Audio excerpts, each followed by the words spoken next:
Good morning, everybody. Can you all hear me? Can you all nod? Yeah? All right, so welcome everybody to Monday's meeting. This is the 15th of January. I'm not quite sure how to help you with that. Alexa's in on a meeting, I think. Apologies, Chair. That was me. Was it you, Tony? Apologies. Stop it, Tony. Stop now. So it's the 15th of December 25. It's 10 a.m. Welcome everybody to the Council Chamber. Welcome guests. My name is Armand Watts. I'm the chair of the Select Committee. I've got two members live here, and I've got two witnesses at the back for the next edition, the second part of the meeting to do with the M48 bridge. So first on the agenda, we've got apologies for absence. Have we got any apologies for absence this morning? I don't, Chair. No? Okay. Any declarations of interest? Chair, can I come in? Councillor Penny Jones, I'm a member of I'm an independent member of the Nyren Bevan Health Board, so it just may be, crossover with mention to mental health, etc. Okay. Non-prejudicial. No, thanks, Penny. Cheers. Then we've got the public open forum. What we have got this morning is we haven't got any members of the public here, but what we have got later is some video evidence from somebody from Thornwell, from one of my constituents, who submitted some video footage, which Hazel's going to show on that second part of it. So when it's necessary, we will kind of effectively introduce that element of public open forum to that second part of the meeting. So how this meeting works this morning is we've got obviously two items on the agenda. We've got then the committee members, and then we've got everybody else. That also includes cabinet members as well. So what normally happens is the committee members speak first, and then we introduce then all the councillors who want to be involved in this meeting. My priority is to the existing members of this committee. It's not favouritism, but everybody gets one shout of it. Because it's Christmas, who knows? They might even get a supplementary. But I'm pretty easygoing. I think everybody agrees on that. Yeah, I want to see nodding heads. Yeah, Malcolm. I'm always good with you, aren't I? Yeah. So that is it.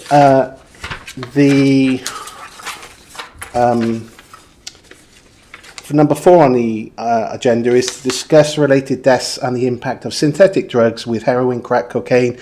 Action Area Coordinator for Gwent Police, and the report is in the pack. Before we get into that, I've introduced myself. My name is Armand Watts. I'm the County Councillor for Thornwell. I'm the chair of the Select Committee. I'd like all the committee members to then introduce themselves, plus then effectively our guests for this first part of the meeting, and including, actually I'll take the councillors first, so people like Angela and anybody else, Louise, to come in and introduce themselves, so everybody knows what they're here for and who they are, if that makes sense, yeah? So Dale is in the meeting here. Hi, good morning. I'm Councillor Dale Rook, representing Chepstow Castle and Larkfield Ward. Councillor Marion Howells, Clonbarrack and Usk Ward joint member. Jill.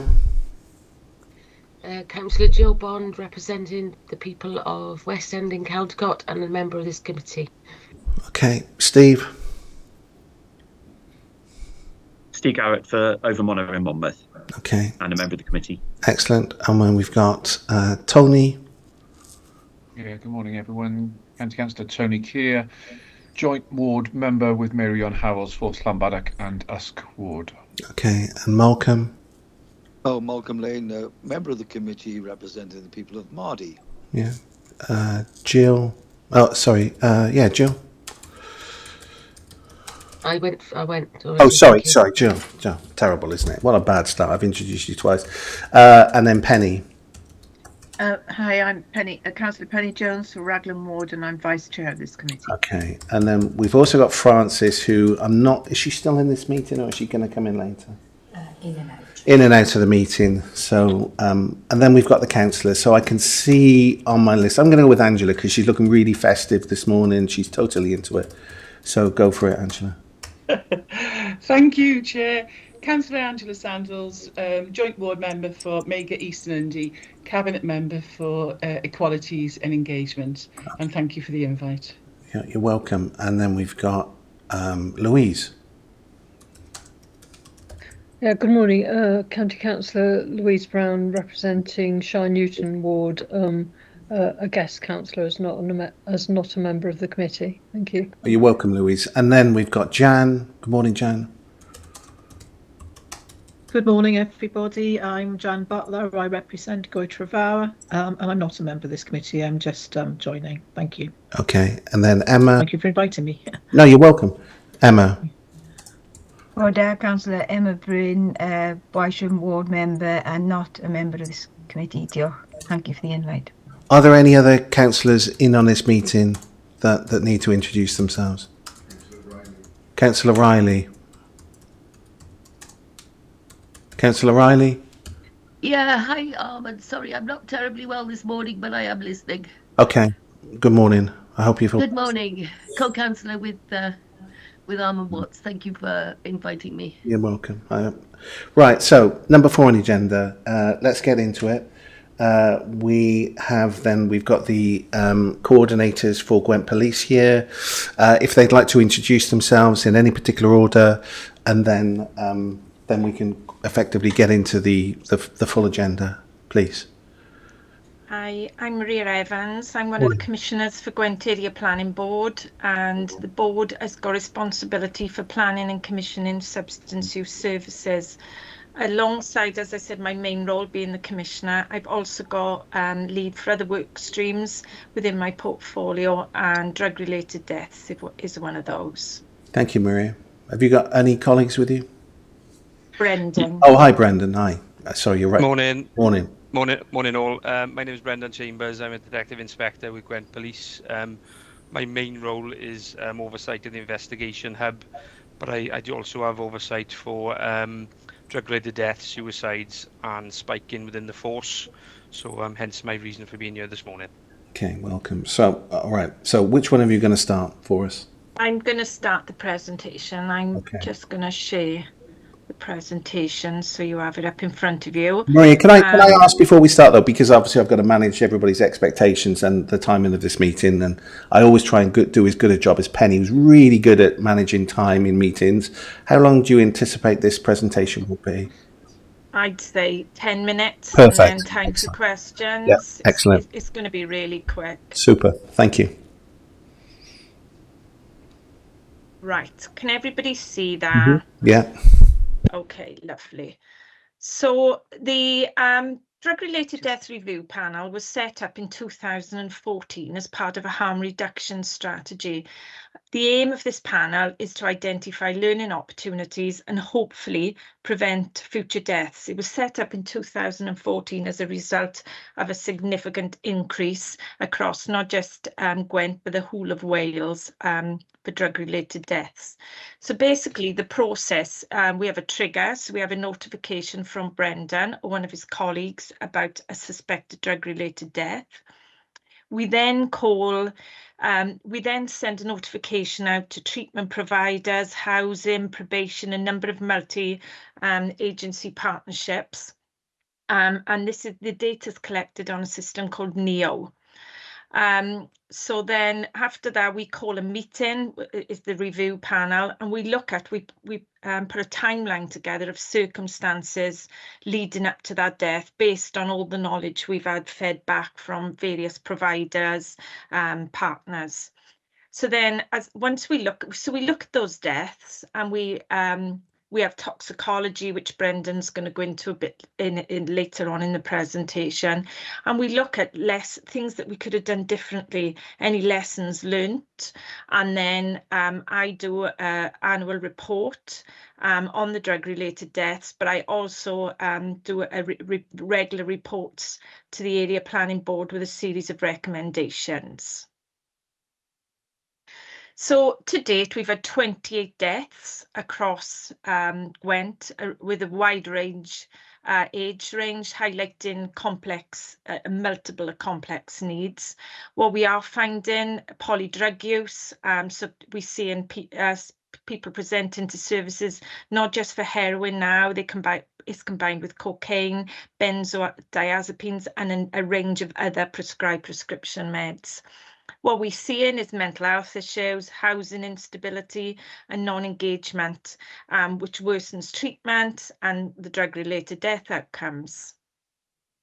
So Sorry. Can I just interject? So what have I got to? We've had just a quick query from Angela about the presentation. So can we see the presentation? Maria, please would it be possible to show it on full screen mode? So if you show slides, slideshow. Yeah, so if you go across the top, next to animations, go to slideshow from the beginning, and then it'll fill up the whole screen. It'll just be a bit easier for people to read. Sorry, I thought we could see it. Yeah, that first one from current slide. Yeah. Right, bear with me then. At the top. Technology is not one of my... It's all right, no worries. Yeah, so just beneath that now, if you go to the left, the second from one. Beginning, is it? Yeah, or from current slide either. From current slide. There we go. Yeah, excellent. That's much better. Sorry about that, thanks. Oh, that's no worries, that's fine. So age range, so our youngest was 19, oldest 67. We see in predominantly males, and this has always been the case since we've started reviewing drug-related deaths in 2014. Wide geographic spread, but the majority are Newport and Cwmbran. As you can see, we've got Monmouth on here, and I've been asked to provide Monmouth cases. So for Monmouth, out of the 28 deaths, we've had 3 specifically for the Monmouthshire area, 3 males, one aged 45, one aged 31, and one aged 54. 2 of these deaths were pre-gambling, and one of the deaths was cocaine specific. One lived alone, and fire and ambulance were called, and police. They broke into the accommodation, found him in the bathroom, collapsed in the bathroom. Another one, he was found by his wife. They'd been to a party the night before, and he'd consumed a lot of cocaine, heart problems. And then the last one was the pre-gambling. None of these cases were known to treatment, which was really, really sad. One was known to abstas, but his engagement had been sporadic. And one of the deaths was in Llanarth Court. So he had lived out of area, but he was in Llanarth Court, which, as you're aware, is a forensic unit, and he died in Llanarth Court. There were a number of pre-gabs found, and at the moment for these 3 deaths, we haven't had post-mortem reports, so the cause of death, but so at the moment they are very much suspected drug-related deaths. So 2 were pre-gambling, 1 was cocaine, 1 lived alone, 1 lived with his wife, and 1 was actually residing in Llanarth Court. Patterns, what we found in is the younger cases linked to prescription misuse, so your benzodiazepines, your pre-gambling, whilst the older cases that had died were chronic use of heroin, long-term chronic use of heroin. So there's your geographical breakdown. As I said, the majority are living in Newport and Caerphilly, and only 3 in Monmouthshire. So in 15 cases, we've seen heroin use, 10 cases cocaine, 8 cases ketamine, 6 cases pre-gambling, 4 cases tapentadol, 3 cases diazepam, and 2 cases nitrous oxide, which is, those of you who know, is called laughing gas, and they're in a popper form. And we see a lot of young people using that. So comorbidity and physical health concerns, 44% had significant mental health concerns. So not just your anxiety, a lot of these were diagnosed with paranoid schizophrenia. They'd had suicidal ideation, and that was the main point of attending A&E, was suicidal ideation, overdoses.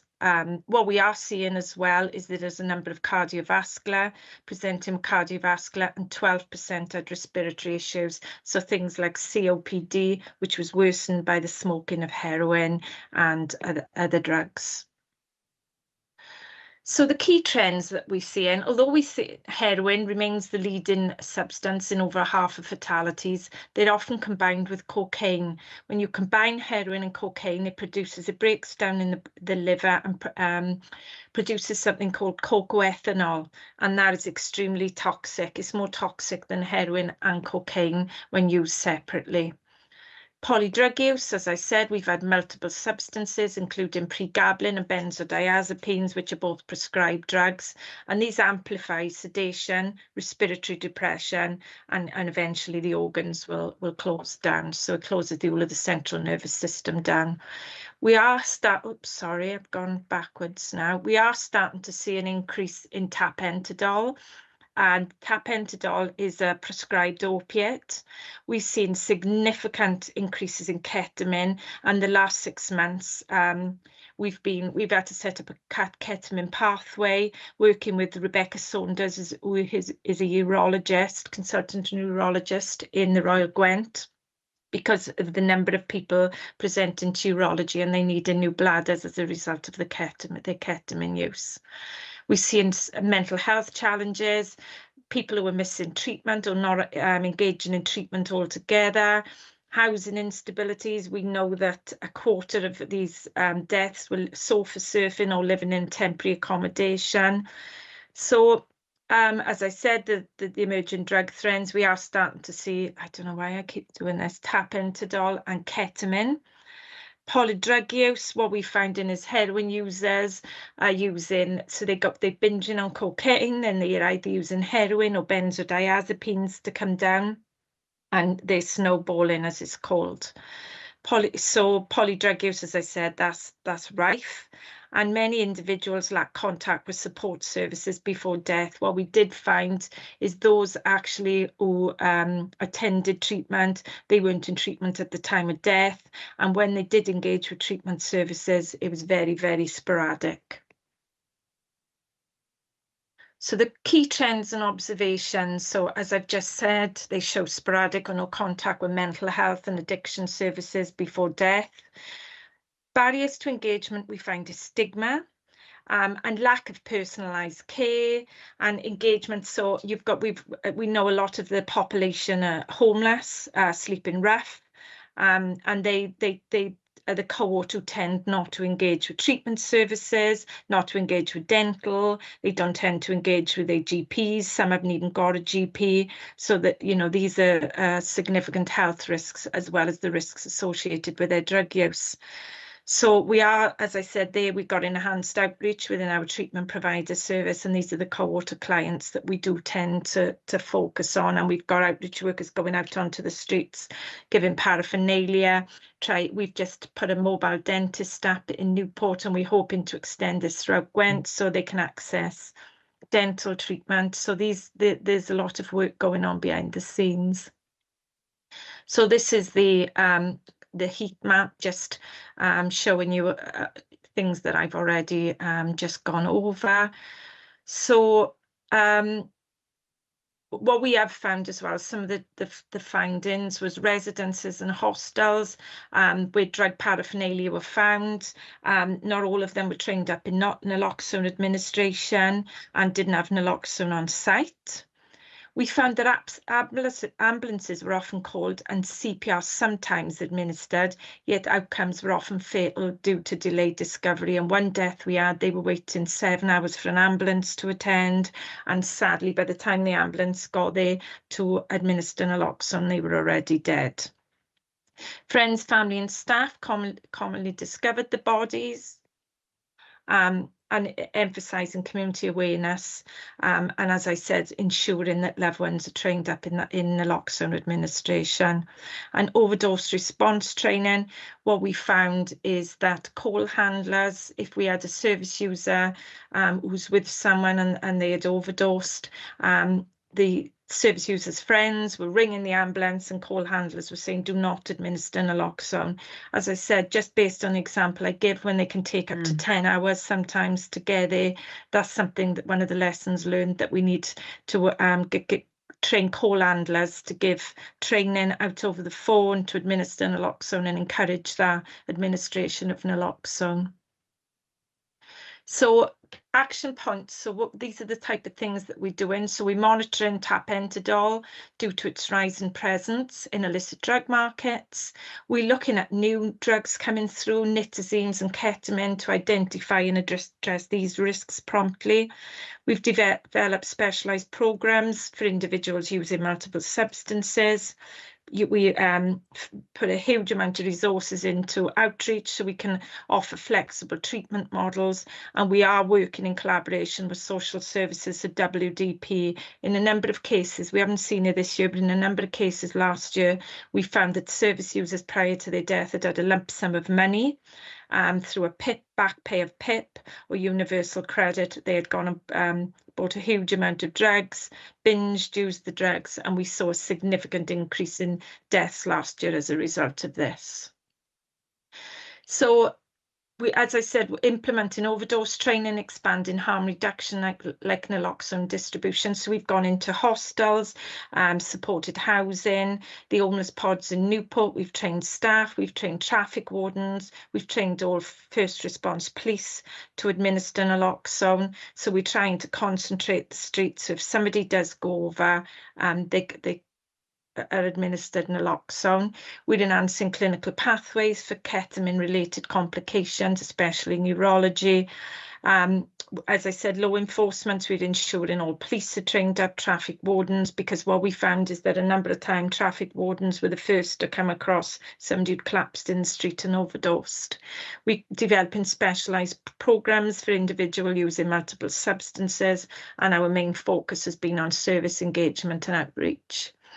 So the services that we commission through the Area Planning Board, we commission adult services, and this is a consortium of providers, Drug Aid, Kaleidoscope and G4S, and this is an integrated adult service for drugs, and there's two elements to it. There's open access and criminal justice, so anybody who's come through the custody suites and their trigger offence is drugs, they have rapid access into treatment. And then we've got ABSTAS, which is also an adult drug service, and that's for pregnant drug users, those service users who have got comorbidities such as cardiovascular, mental health and other physical health issues.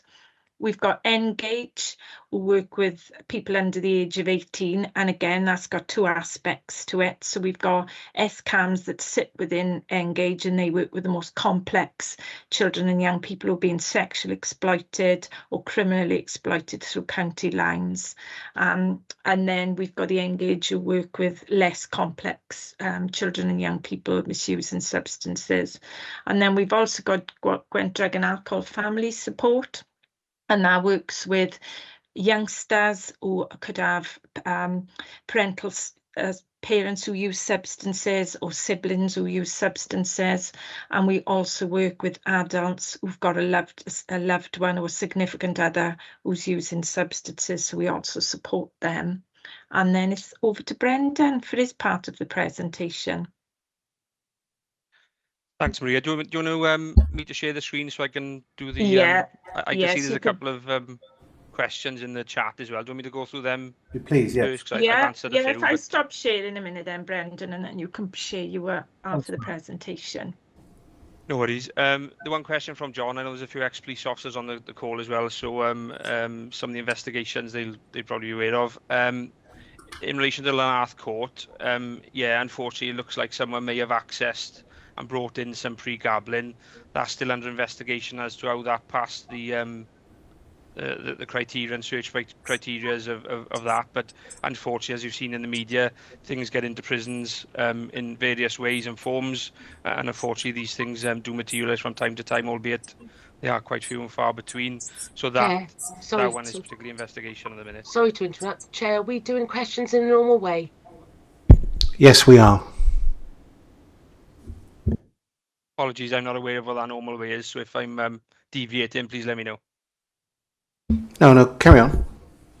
Okay. In terms of the other question by Sue Riley, I believe poor lack of judgment has been mentioned. Can we hear why or what is being done to gain a better engagement with services? Yeah. I tell you what, right? So before we get into, sorry, this is. Thank you for.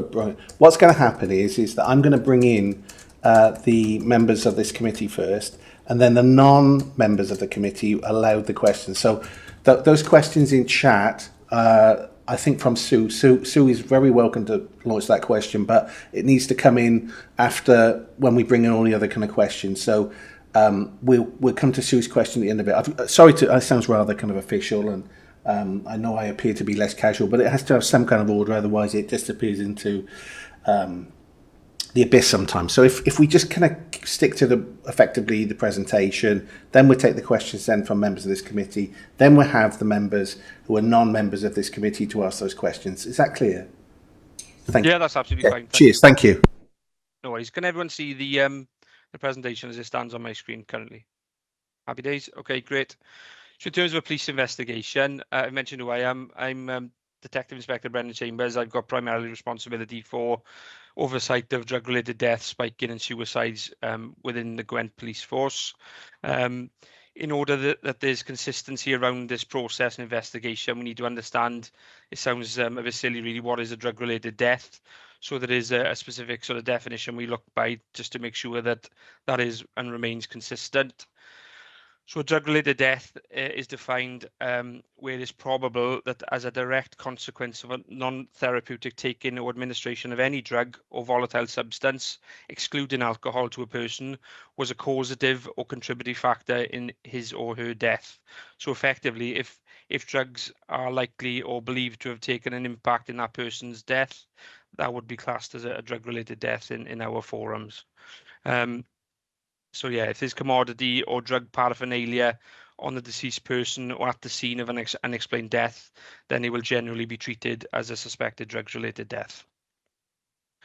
In terms of the policing response to drug-related deaths, initial attendance is usually by uniform officers and a supervisor, a police sergeant. We generally get called either by members of the public, family, ambulance will sometimes call us to attend. And then as part of our processes, detective resources are notified to attend, and that's usually a detective sergeant who will give an initial scene assessment and then relay that to the duty detective inspector, who will generally attend and direct the resourcing and the direction of that investigation.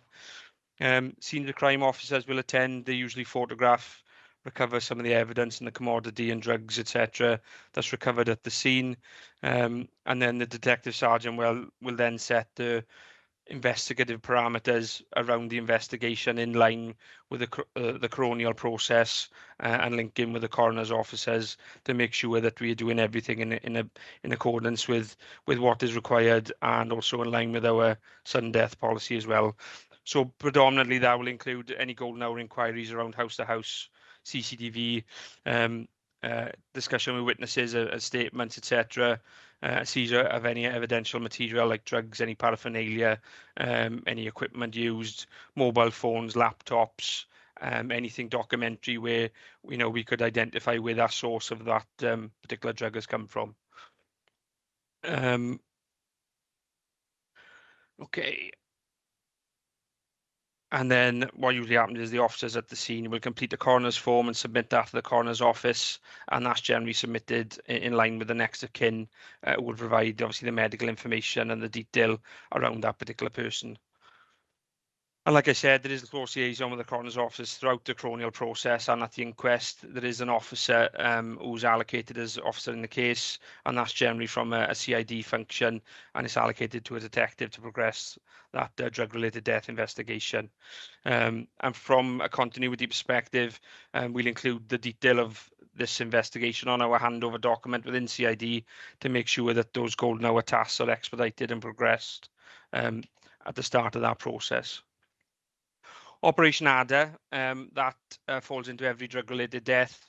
It basically is a system to expedite the examination of drugs that have been recovered from the scenes of drug-related deaths.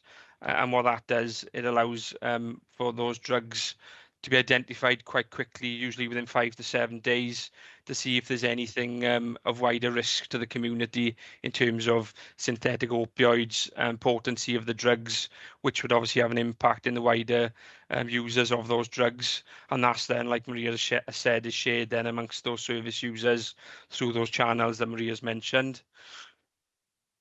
So as part of the OBADA process, the examination of these drugs is prioritised through a submission process, which is monitored. It's marked up as a priority, and that usually gets back within those 7 to 10 days. And as part of that, I'll get notified as a drug-related death lead, and then I'll share those results, the deaths with the partners through those forums. The regular meetings take place to make sure that those early warning signs are set up and disseminated to partners to make sure that that's completed as well. And like Maria's mentioned, there are regular partnership meetings set up which share that information, identify the issues, make improvements, and identify those emerging trends around tapentadol, medetomidine, and the synthetic opioids like nitazene and xylazine, which are becoming more prominent nationally for us. And again, it's a two-way street, so the partners have the opportunity then to share that with us and provide information to us through intelligence and everything else to allow us to progress those investigations and identify those people involved potentially as well. Operation House Builder. This is an operation which was implemented nationally by the NCA in 2023. The National Crime Agency, in response to the growing number of drug-related deaths involving synthetic opioids. Synthetic opioids are predominantly a man-made opioid, so we are seeing a lot more different variations of nitazene, xylazine. Medetomidine is a veterinary drug, analgesic drug, but unfortunately this is being mixed with the likes of heroin, cocaine, and other substances, comes in a variety of different forms, and the potency of these drugs within the illicit market is not regulated like it would be from a pharmaceutical perspective. So what we do find is people who take these substances may overdose unknowingly, not realizing the potency of these particular drugs. So Operation House Builder, it involves all forces in the UK, along with Border Force and forensic providers, and very much like our local drug-related death forums, it involves all the drug-related deeds around drug-related death leads from all forces, and it gives an opportunity to discuss any lifetime issues, any problems that other areas have found, any spikes in terms of particular drugs, but predominantly it's around the identification and of synthetic opioids, and just making sure that that's discussed nationally. So it's on local government agenda and national government agenda, with a view of then changing the law, if you like, to make the possession and distribution of these drugs illegal. And again, if there are synthetic opioid present, from a local perspective within Gwent, that investigation is prioritised. The officer involved in the case will be provided with analytical support to identify the upskill, and through House Builder, national support can be provided through the NCA to try and identify potential suspects, the chain where these drugs have come from, stash houses, production sites, etc. So effectively, it's looking at a targeted response chain of resources, identifying the common themes and suspects, the crossovers involved, and the potential organised criminality links within the country, really. And from that perspective, that's me done. Any questions that anyone would like me to answer? Yeah, I'm going to open the floor up. So I haven't seen hands up. Oh, Jill's right on it. Well done, Jill. Johnny, you're not going anywhere, are you? I was going to ask you a question. So he's had enough. Jill, your question, please. Thank you both very much for the presentation. Obviously, the good work that you do, absolutely impressive. So my questions are around what socio-economic and health factors contribute to drug-related deaths, in your view, or your findings in the county, and whether there is commonality. So this links into, so if there's an answer to that, please. How far back do root causes get investigated, please? Because my particular interest as a psychotherapist is around children, young people, and childhood issues, root causes back to childhood trauma and abuse, and you've mentioned, I think on page 7 on the presentation about comorbidity, and the suggestion is that the deaths were the use of drugs. So which came first? Did the other chronic conditions come first? The musculoskeletal injuries, respiratory, did they come first, or did the drug use come first because of the mental health issues, because of their needs not being met as children? How far back do we go? Do we work with schools? And I'm sure you do, but I don't know how far your area goes, how far back you can go to help prevent this for the future, for future generations. So the other question is, so the effectiveness, you've explained, and it sounds really good, your protocols and everything. Excuse my voice, I've got a bit of a cold. The effectiveness of this approach. I wonder what the previous numbers were, please, because you've given us 2025. What was it for 2024, please? Thank you, Jill. Yes, that's it. Thank you. Cheers, Jill. That's quite a big question, Jill, but I'll try and answer it as much as I can. So socioeconomic factors, so it could be a range of unemployment. We know there is unstable housing. It could be parental substance misuse. There's a number of factors, unemployment, high unemployment.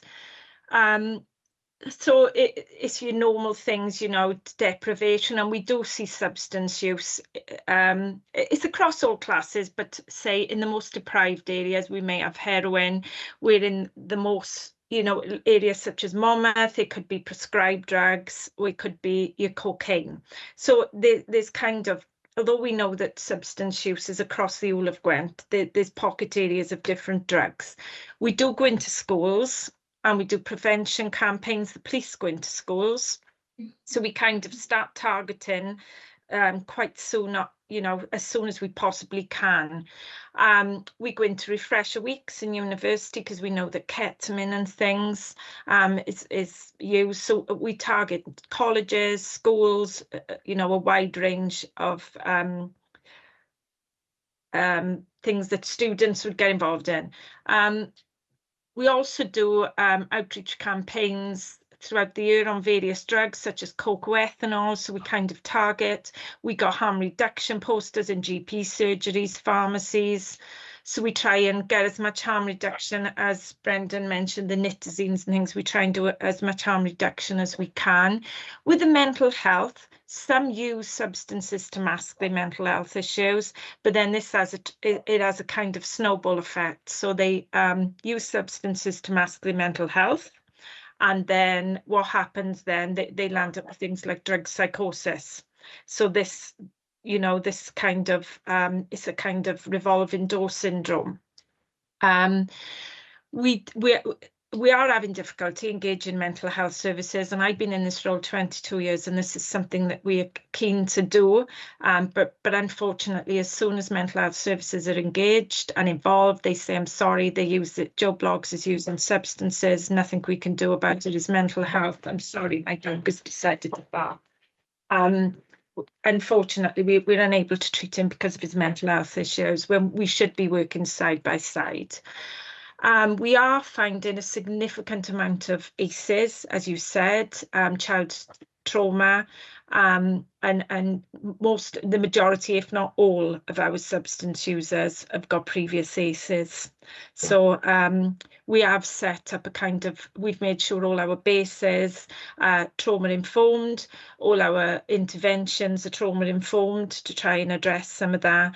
And yeah, so, you know, when we are looking at ACEs and the kind of care pathways, we've also got a trauma informed, because a lot of heroin users now, we've put on Buvidal.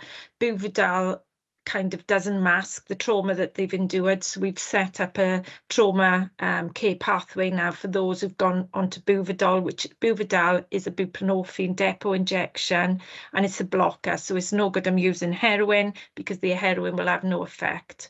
And we've been giving that out to the most chaotic heroin users. But as I said, where methadone will kind of still mask some of that trauma, buprenorphine gives them a clear head. Although it's been hugely successful, we have had to put interventions in place to kind of support individuals, because that trauma then will be back at the forefront of their, you know, thoughts and things. I think I've covered everything. I'm not quite sure. No, there was. Sorry, Jill. I remember this. This the latter. Repeat the latter part of your question, Jill. Further to that, first of all, if that's okay. So when you go into schools and colleges, you're saying it's trauma informed. You're suggesting to people that if you've got mental health issues, issues that are unresolved trauma, then or unprocessed trauma, there's a likelihood you could become habitual. So therefore, go and seek help, type thing. Before No, we don't do that. You can't do that sort of thing. No, we don't do that in schools. Brenda may be able to answer it better than me, but we do school programs. I was service users, so the police go in and it's kind of raising awareness of the different drugs that are on the market, the effects it have, the legal consequences. So that's kind of an education program in schools. They used to do a kind of play as well called Wings to Fly, and that was based on ecstasy at the time, where, you know, but that hasn't run for a number of years due to funding issues over there. So that's the kind of school program. But then our treatment Engage, who was our children, young people treatment provider, they go in and they do drop-ins. So they if anybody want to go to speak to them about any drug concerns that they may have, so they run a series of drop-ins in the school, and again treatment, you know, raising awareness. So they do drop-in clinics. It sounds brilliant what you do. I guess there's a little gap insofar as realizing that someone's more got a propensity to be going along that route, possibly, that is maybe being missed. I don't know. The only other one was how productive has this approach been, or how effective this approach been, and how many were last year, please, relative to this year? As in deaths, you mean? In deaths, yes. I'm not quite sure off the top of my head how many deaths we had last year. Brendan, I don't know whether you've got access to that. I think it was lower than this year, wasn't it? We tend to have spikes. I think the highest we've ever been is about 34 deaths. I'm not sure how many we had last year. Looking at the deaths from last year, we had 30 in 2024, and we're currently on 28 in 2025. So to put that into context from a Monmouthshire perspective, there was only 1 in 2024, but obviously there's 3 this year. And again, there's a lot of factors within that, I think. But yeah, that's how the figures are looking at the minute. Okay, thank you. Jill, you happy? Good. And Steve, no, I think, Tony, you had a question, didn't you? You next up. I hadn't put my hand up. I was waiting because there are others in front of me. Okay. Sorry. As your vice chair, and I know I'm not there, but no. Myron's next. Oh, thank you, Penny. So Marion, I do apologise. You're in the room as well. Yes, I've got Sue on got her hand up before me as well. Sue has to wait. She has to wait. She's not a member of this committee. Thank you.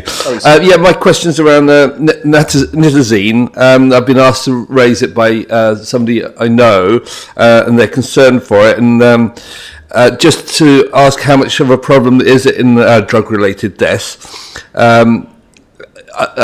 Is it easily identified? Is it picked up in autopsies?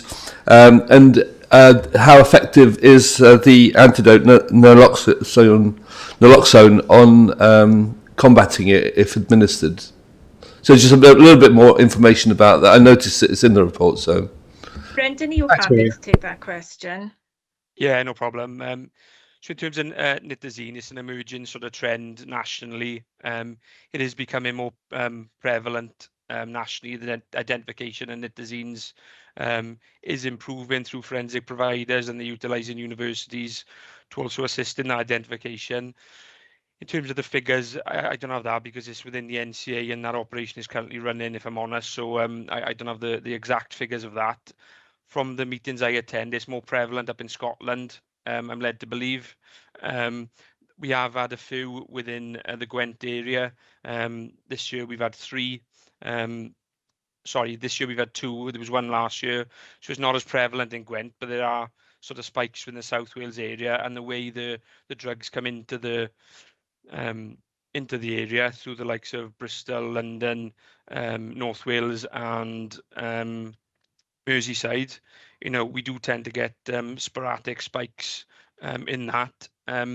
Nitazene itself, it generally comes, it's generally mixed in within the likes of heroin, cocaine, and everything else. It's very rarely in pill form, but the trouble is, because it's sort of a man-made substance, the potency of it is sort of variable. So for an avid user of a heroin, for example, may take the normal dose of heroin, not knowing that it's laced with nitazene, because you can't see it. You wouldn't be able to differentiate between heroin that hasn't got it and heroin that has. And that's where the overdoses tend to come in then, because they don't realise the content of it. So Can it I is an just, sorry, Brendan. Sorry. I was just going to say as well is that when the question was asked about naloxone will work, but where you've got to use two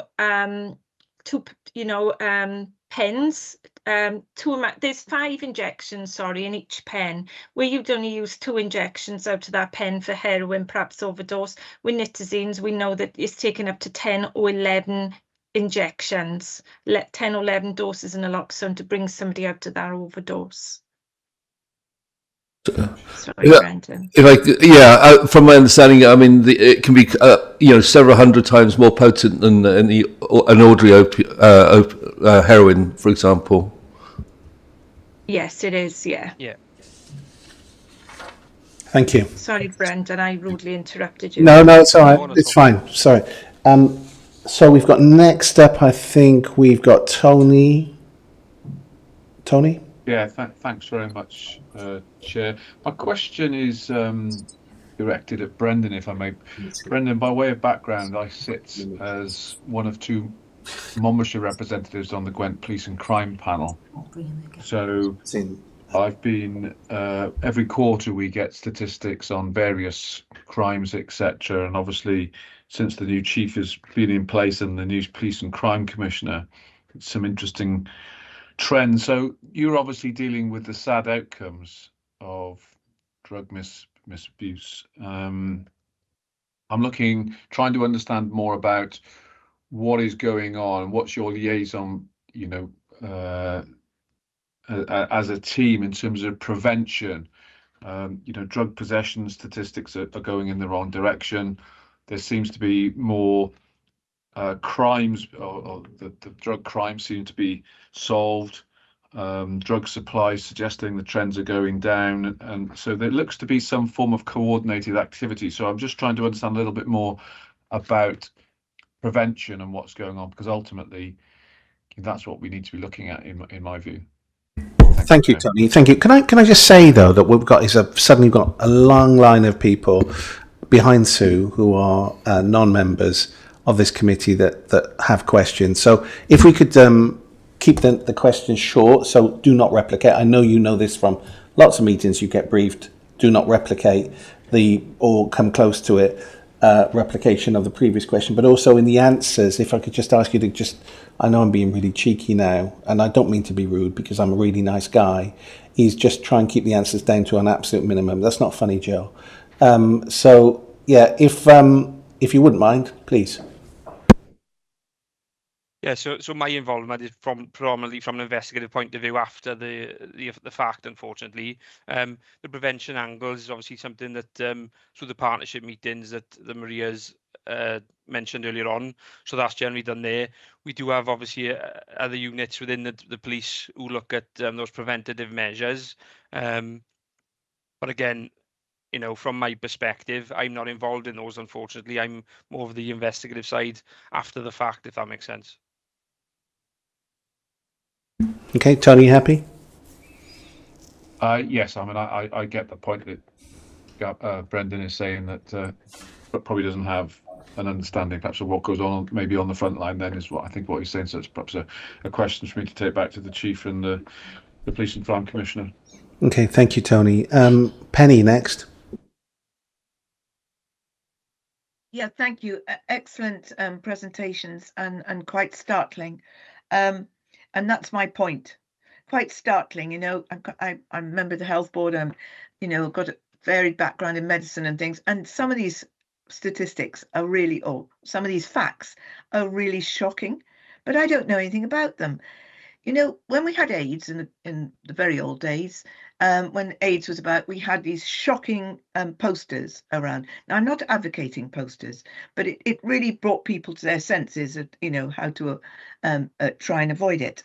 There is nothing, I mean, for instance, young people think ketamine, great, we'll have some. New bladder, how many people know that the likelihood of urology problems and a new bladder is needed? How many people? Why aren't we advertising? Why isn't there more publicity about this? So, you know, we're preventing some of these problems. Of course, we'll never get rid of it. But, you know, this is horrendous. And the fact that some of these substances are 100 times more powerful than heroin, I wonder, you know, these young kids taking them, do they really know that? I doubt it. So can we ask, is there any kind of government initiative or police initiative or health initiative to do an advertising campaign in the form of social media, perhaps? I don't know, but kind of pinging up every now and then, look what ketamine does, or this is more powerful than this. You know, you could die.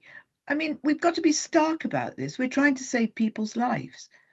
Would that be worth it? I don't know. It Great just question, seems to Penny. me horrendous. Thank you, Penny. Okay. Thank you. Thanks.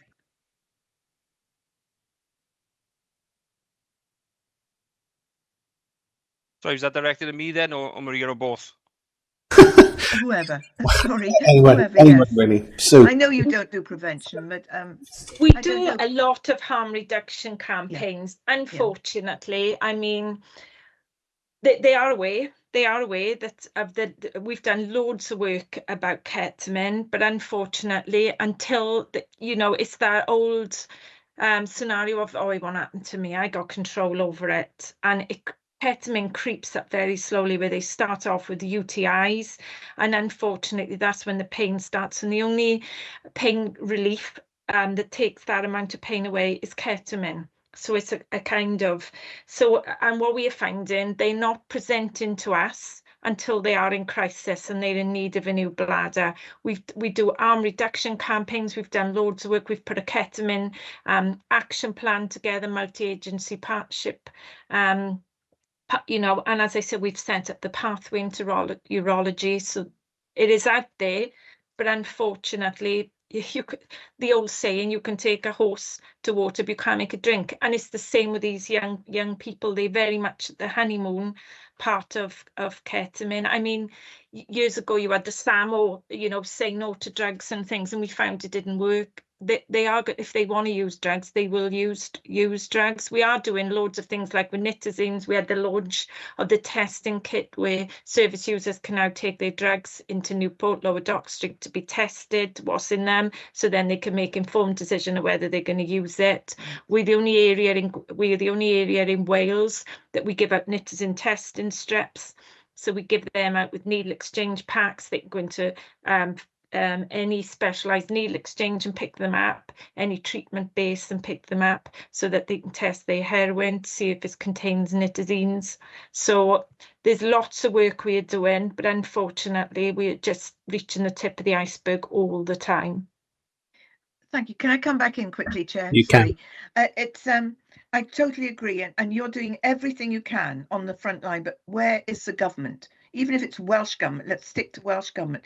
Can we do something, Chair? Can we write to the Welsh government and ask them to, you know, if a campaign could be set up, or what they think about more publicity? I'm talking about on social media. I'm talking about perhaps an advert on TV like we used to have. This is such a serious problem. I'm not just talking ketamine either. I'm talking about synthetic drugs. I don't think there's an understanding amongst the whole population, and that's something that's so important. So it's bigger than us, really, isn't it? You're doing all you can, but you need help above. Thanks. Especially with prescribed drugs. We've seen pregabalin in out of those 28 deaths, pregabalin was seen in at least 25 of those deaths.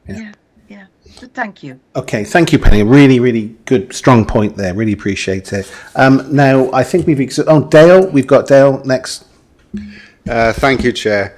When it comes to prescription drugs, what are you doing to monitor the way that they're dished out? How do you ensure that they're not falling into the wrong hands? Thank you. So a number of years ago, we had issues with tramadol. So we've got something called a Controlled Drugs Local Intelligence Network, which I attend. So we raised a report, Dr. Julia Lewis, who works for ABSTAS, wrote a report into that CD Lynn, highlighting the irresponsible prescribing of both pregabalin and gabapentin. The accountable officer was taking that to the LCMs and a number of other forums within the health board. But as yet, we're waiting for a response for it, but we have raised it at the accountable officer level within the health board through the Controlled Drugs Local Intelligence Network. But to date, we still haven't had a response.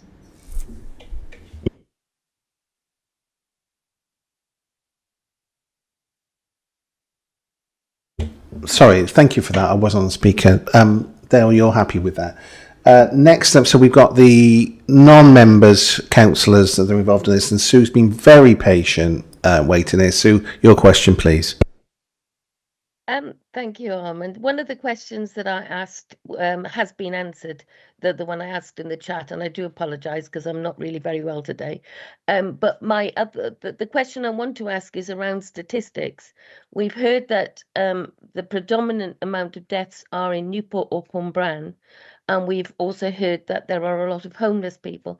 One of the questions around homelessness is, do people become homeless because of their drug use, or do they take up drugs because they are homeless and life's pretty miserable? And I know that's a very simplistic question to ask, but I'm also, my background is in youth offending, and I've worked in Monmouthshire, Torvine and Newport, and I'm aware that a lot of the services, and I think Maria Evans also mentioned this, is a lot of the services are joint services and are based in Newport, and that there is more homeless services in Newport because that's where people kind of end up. So what I'm asking is really, are a lot of these deaths that are attributed to maybe being in Newport, are their backgrounds Newport, or have they migrated there for services? It's a good question. Thank you. It's kind of chicken and the egg. A lot of people are homeless, get for various reasons, marriage breakdown. We see a lot of veterans who've served in the war. They've had issues with drink and drug to mask PTSD, land up on the streets. So they become homeless kind of as part of their substance use.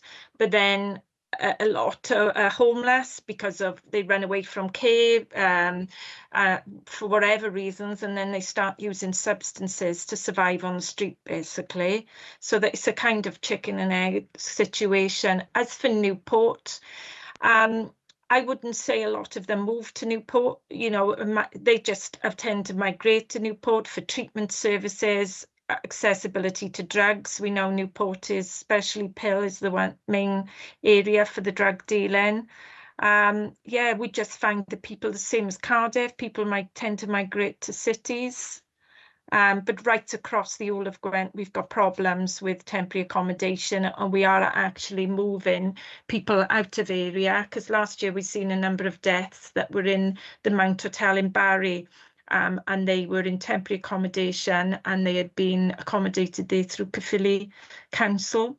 So it is, sorry, you know, it is the chicken and egg situation. Sorry to not be a bit more precise, but... Could I just elaborate a little bit more? One of the things that I'm concerned about is that I know that drug and alcohol services, Monmouthshire buys a joint service, I believe, with Newport that is based in Newport. And I'm just thinking from a Monmouthshire perspective, if we provided services more locally, would that reflect in your statistics? If that, I mean, some of those people who are, if they would get more support from families and their backgrounds, have they migrated to Newport, and would we be better off providing those services more locally in Monmouthshire? That is really the question I think as county councillors we need to consider. Okay, so GDAS is a service right across Gwent. It's not based purely in Newport. We've got a range of community pharmacies running through Monmouthshire, which offer needle exchange, supervised consumption. Individuals living within Monmouthshire can go to their local pharmacy and it can pick up their prescription of whatever prescription they're on, be it Buvidal, be it methadone. We've also got a base in Chepstow, that's called the Junction, and we've also got a base in Abergavenny covering Monmouthshire. So we've got two bases. So Monmouthshire is covered by a range of community pharmacies, plus we've got two bases based in Monmouthshire. Thank you. Sue, you happy with that? Yeah? Okay. So next up we've got Louise. Morning, Louise. Good morning. Yeah, thank you. Thank you for the presentation. I was just wondering, you said that you commission services, I think, and I'm not sure who you're based with. Is it the Commissioner, or Police and Crime Commissioner, or is it the police? No. I'm not quite. It's the Area Planning Board. So the Area Planning Board is a multi-partnership board made up of the OPCC. It's made up of probation, 5 local authorities, the Health Board and Public Health, and the Fire Service. So it's a multi-agency partnership board that have got responsibility. When CSPs, as you know, CSPs had accountability for substance use under the Criminal Disorder Act. However, they devolved their responsibility for substance use in 2015 when area planning boards were set up. So there's a APB team, there's 2 commissioners and a number of other staff, a data officer, finance officers, 2 project support officers. I'm employed by an Iron Bevan Health Board, where the other commissioner's based. She's employed, a hosting organisation is Tovine. But as I said, we come together then as an area planning board team through a partnership approach. Oh, sorry to interject, Maria. That's excellent, Louise. Sorry. No, I appreciate that. It's in the report. The question you asked is already there. What's your next question, please, Louise? Yeah, I mean, one of the drug-related deaths was in my ward, in Shire Newton at the Huntsman Hotel. And there's a coroner's report on that, and it said that the person died of prescribed and unprescribed drugs. And I think, you've mentioned in your report the link with homelessness. Huntsman Hotel is used for homeless people with complex needs. The same thing happens with regard to the old Sevenview care home in Chepstow itself. I think the person concerned was on methadone and then a couple of other drugs, but I don't think they were the ones that you particularly mentioned. The coroner's report said that I think the security guard saw them and put them in a recovery position and then went back later on, but it was too late, so that they needed more training. Louise, so yeah. We've got guests after this. What's your question? Yeah, my question is I think a lot of the services are peripatetic, and I really think what's needed in places that have like the Huntsman, and also places like the old Sevenview care home. I think the health board needs to sponsor people who are actually based there to support people with drug and alcohol use. And I think it's a health board responsibility, because of the fact that the local authority has responsibility for housing people, but they don't have responsibility for the health side support that they actually need. And we know that it's needed in those particular places. So what I would like to see is a 2-pronged approach to homelessness, whereby the health board actually sponsors, because the local authority doesn't have the funds for it. Louise, so I hate doing this to you, Louise. It's not a question. What is your question? My question is can the funding be changed so that you do get health board people supporting people with drug and alcohol abuse actually based in homeless hostels? That would be out of my remit. We get a grant from Welsh Government to provide treatment for those using illicit and prescribed drugs. you know, our money is already accommodated with it, so we wouldn't have funds within our grant to be able to do that. But whether the health board was, I wouldn't be able to say. Sorry. Yeah, I think it's just that obviously the services are peripatetic. That's my concern. Thank you, Louise. Thank you for those points you raised. You actually stole one of my points there, Louise, as well, about the shared care and the response, or our relationship with the homeless people in those dwellings. We've got Jan, I believe, is the last question. Thank you, Jan, for waiting. Thank you very much for allowing me to speak. I'm going to try and keep this brief. Thank you for the presentation. I'm sorry I was the very annoying person who didn't understand some of the words or acronyms, so I was the one who was asking questions in the meeting chat, but thank you for responding to those. I should tell you, I'm coming from the perspective of a mother of a 20-year-old who I still talk to, who still talks to me, which is a good thing, I think, really. But I do know how available illegal drugs are on the internet, and I don't mean the black web or anything. Sorry, excuse me. Sorry, barking dog syndrome. Very sorry. They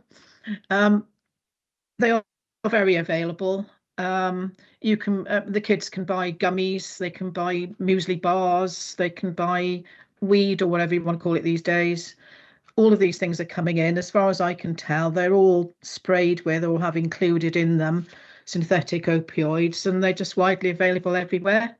I'm not even going to start on vapes under an avalanche, really, of substance misuse, and I just feel really disturbed by it, you know.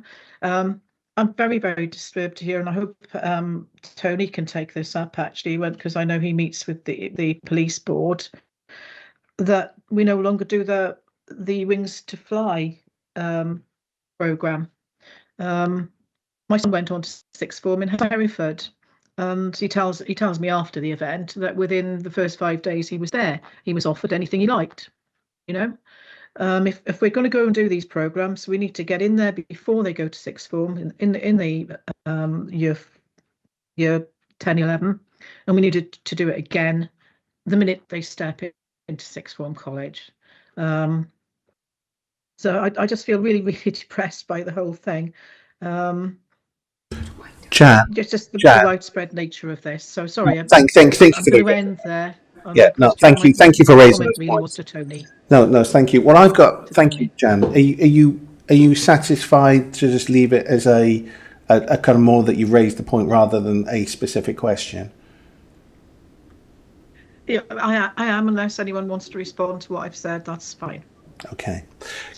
Can I, Maria? We're running out of time. I've got other guests, so we're now 10 minutes over the time. So I really appreciate your patience. I've got a couple of questions here. How does the APB interact with the community safety teams to ensure that the data and intelligence is shared? Is there a hotspot for the data in Monmouthshire? Question 2, who sits on the multiple agency meeting from Monmouthshire County Council over community safety representatives, and who is focused on the response of treatment where the representatives, where representation is at work? Does the data get fed into the council? And has the loss of the schools liaison officers, which you know is something I always talk about, members will know this, impact on the police's ability to work across the schools? And finally, police resources, does this impact on their ability to police drug supply and use? Those are the final questions. Thank you. So the CSPs and the 5 local authorities sit on the area planning board, including representation from CSPs. So it's fed back to the CSPs via the reps on the area planning board. Okay. From a policing perspective, obviously, without the SLOs in schools, that is going to have an impact. I got no doubt. I don't have the data to show what impact that's had, but I undoubtedly can say that that's probably had an impact from a preventative perspective. Some of the points raised. From a proactive angle where we tackle drug offences, we've got varying teams in the police currently, proactive teams, serious organised crime teams, where we look at organised crime groups who supply all these illicit drugs. That's very much intel-led and proactive around various inquiries to do. So it is being targeted, but it is literally like shooting fish in a barrel because of the financial stuff involved with this market. So just that bit we say it's being targeted. Just to sorry, this is my go now. So I've sat you patiently for now. How is it being targeted? In terms of the organised crime groups, is that what you mean? Yeah, and schools. Yeah, so the school side of things, obviously, you asked the question about is it going to impact with the schools liaisons not being present anymore? Yeah. I haven't got the data for that. I got no doubt it will impact because they're no longer there anymore to Yeah. do that preventative work. So from an operation perspective,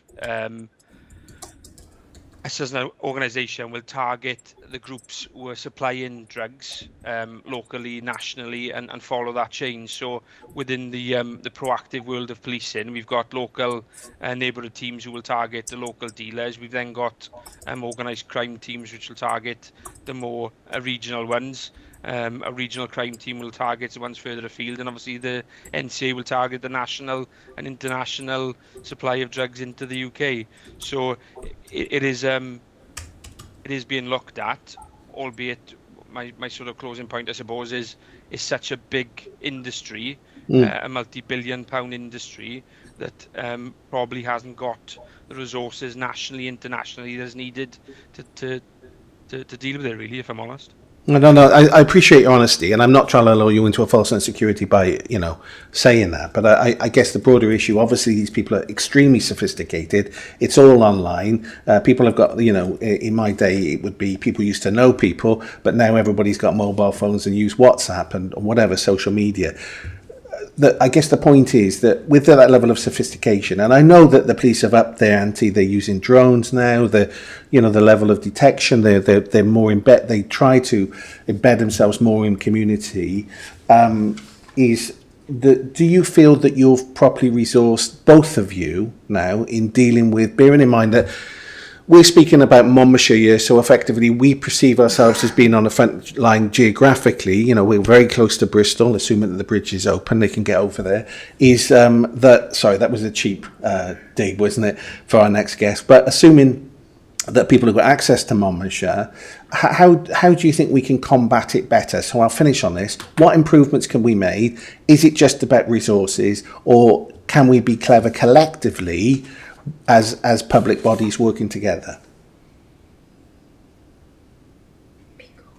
I think obviously the prevention is a big thing. That's obviously lapsed, it seems to have, in the last months, years, etc. So I think that's a big thing locally and probably nationally. And again, from a policing perspective, the ways in which this is being dealt and the drugs are coming in is changing all the time. So you're constantly chasing your tail in terms of those investigations, learning new tricks that they're developing themselves, and obviously trying to combat those as they come in. So it is a very much emerging and changing landscape all the time. Yeah. That's the difficulty we're trying to police, unfortunately. Okay, thank you. Listen, so I think you've done a fantastic presentation. We've had some really good questions, and there's some really strong points made by both Jan and Louise, and I think Dale. All the questions and all the answers have been really, really good.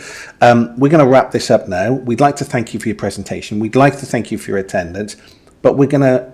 I know you think, right, we're off the cuff now. We're going to invite you back in the next year to see how this has gone, really, because we're very, very keen to see improvement in this service. We're very keen to see some stronger stats. We're keen to see where our representation lies in this. We're not satisfied, I think, collectively as this. If there are any outstanding questions that councillors have, they can send them to myself and Hazel, and we will then write to you and ask for some additional kind of answers to some of those kind of questions. Is that okay? And that's open then to all the councillors in this meeting, if that's okay. So thank you again for coming along, and we'll see you next time.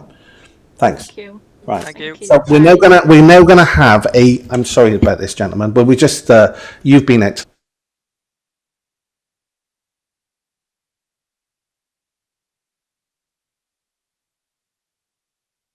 You're on mute. You're on mute. Sorry, we're gonna basically have a comfort break for 5 minutes, and we're back here in 5 minutes. Okay? Is that okay? Yeah.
on as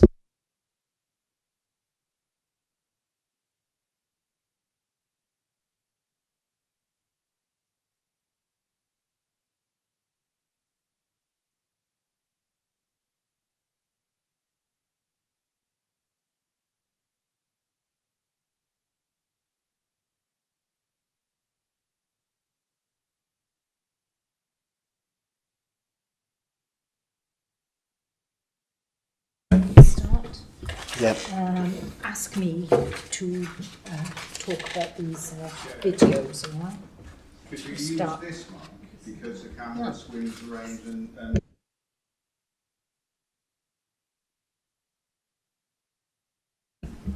Happy now, Dale? Welcome back and start. Yeah, welcome everybody back to this meeting this afternoon. It's not this afternoon, it's still this morning. It feels like it's this afternoon now. Yeah, so we've effectively, the second part of this meeting, let me just get into the agenda. What we have here is a presentation from our friends over at National Highways to update us about the M487 bridge, heavy goods vehicles restrictions. I'm not going to introduce it anymore because you all know what it's about and why you're here. We've got, so the format for members of the public who are listening or members of the press, the format of the meeting will be that the members of this select committee will be asking the questions in advance, and then secondary, I will then bring in other councillors who've also been invited to this meeting to ask any questions, and then I'll wait patiently to get my kind of questions in if they've not already been exhausted prior. So again, my name is Armand Watts. I'm the chair of this select committee. I'm not going to go through asking everybody to introduce themselves other than we've got obviously two members of National Highways. So if you want to introduce yourself, and then I will allow you then to lead your presentation. Oh, sorry, before we do that, I do apologise. Then we also have an element of the public open forum. What we have is a submission, which is a video, which will, Hazel, we have two videos, do we? Two videos that we've been played, and then Hazel's going to read out, is it from the same person, effectively a side of A4, explaining what their concerns are. Is everybody happy with that? Yeah? Yeah, cool. So, Hazel.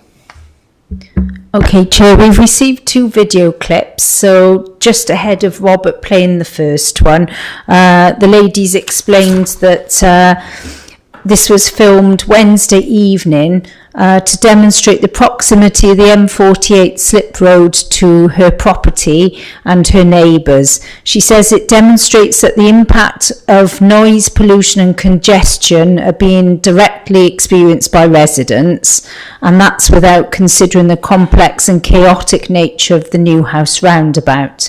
So the first clip she's saying is filmed from the open back doorway of her house, and she's filmed that to show you the temporary lights just beyond the boundary of the garden. She says the lights were clearly the contingency for the HGVs that night due to the M4 crossing being closed. And she says it's notable that although this has pushed all traffic to the M48, a large proportion of this is clearly haulage. So she filmed this between 10:30 p.m. and 11 p.m. for perspective. So Robert's going to show you that video, and then we've got a second one after that.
So that one was being shown, as we said, to demonstrate the impact of the noise, the pollution and congestion that residents are experiencing. The next video, the lady says, is taken on the pathway of the slip road and shows the consistent flow of traffic and the proportion of heavy goods vehicles to cars. So what she's going to show you there is that whilst analysis of the traffic that night would arguably not be representative of a typical night, because you would expect both bridges to be operational, it does illustrate the volume of haulage using the crossings at late hours, indeed at all hours. She says Newhouse roundabout is a free-for-all every day with no clear direction of lane signage, and this is particularly causing erratic and poor behaviour whilst drivers deliberately cut each other up, block each other out and jostle to gain ground over others. Approaches to the roundabout are frequently blocked, and it is common to see one lane of traffic courteous enough to allow vehicles onto the roundabout, whilst the next lane will close gaps to block or even change lanes into the gap to get ahead. With regards to the proposed changes by National Highways, there are two glaringly obvious issues at the root of the concerns of her and other residents. The first would be the direct impact to residents is neither assessed or appreciated or not considered important in her view. She says we are residents and cannot avoid the measures once implemented. The second issue would be that Newhouse roundabout is woefully inadequate, she believes, in its current state, causing daily incidents and congestion, particularly at peak times. She says it's not uncommon to be caused to queue on the actual bridge to access the slip road to exit the M48 at peak times, or even if there are events on within the region. So she says, as a resident, she has precious little choice but to use this roundabout to leave home and return. She believes that the terrible logistics of this roundabout, particularly when traffic is heavier, have been hugely underestimated, and she firmly believes an increase in regular and consistent HGV usage will only serve to further impact upon an already overwhelmed and oversubscribed roundabout. So that's it in terms of the written submission, but we'll show that other video, which is taken from the pathway of the slip road to show the flow and traffic proportion of HGVs to cars.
Yeah, thanks, Hazel.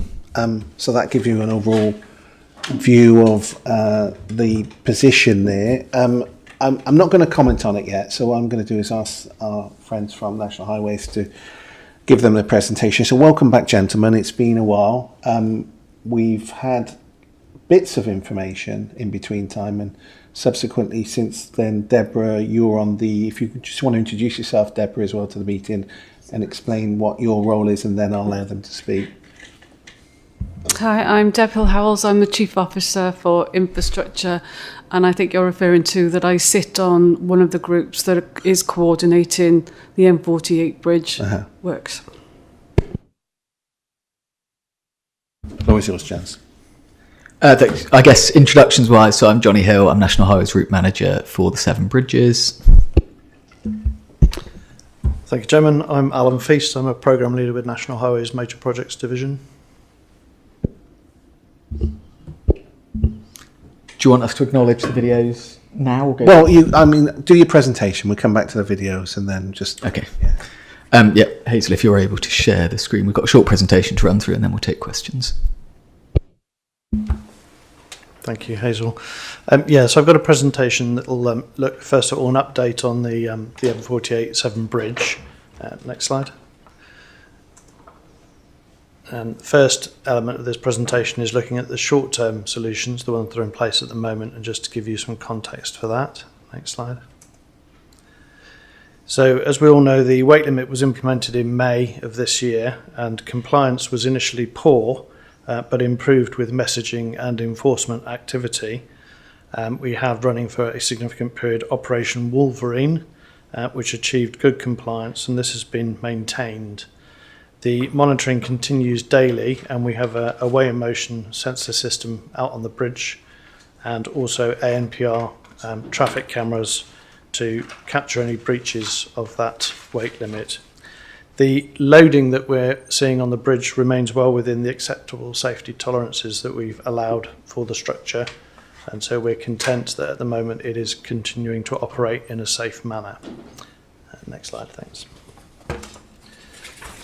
So this graphic, I know it's a little difficult to see on the screen, but effectively shows the historical volumes on the bridge, the volumes when we introduced the weight restriction. You can see it dropped right down, but it was a little bit higgledy-piggledy. There were a few peaks that we were concerned about, so we went into some hard enforcement with the police and some multi-agency events, and compliance has now come down considerably, and we're comfortable that is remaining within those levels that we consider to be reasonable for the structure that we've got in place and the safety margins we've got on that. Next slide. So turning to the medium-term solution. Next slide. We have put in place a governance structure for this project. Sorry, can you hear me okay? Yeah. Yeah? Okay. Yeah, sure. So we've got a governance structure in place which inevitably reports up to the Department for Transport and the Minister. That reports through, we report up through a project board. I've got a project team in place, and internally I've got an assurance team, independent assurance team within National Highways looking at the solutions we're bringing forward. And we have our supply chain supporting us in developing the solutions, and they will support us in delivering the solution.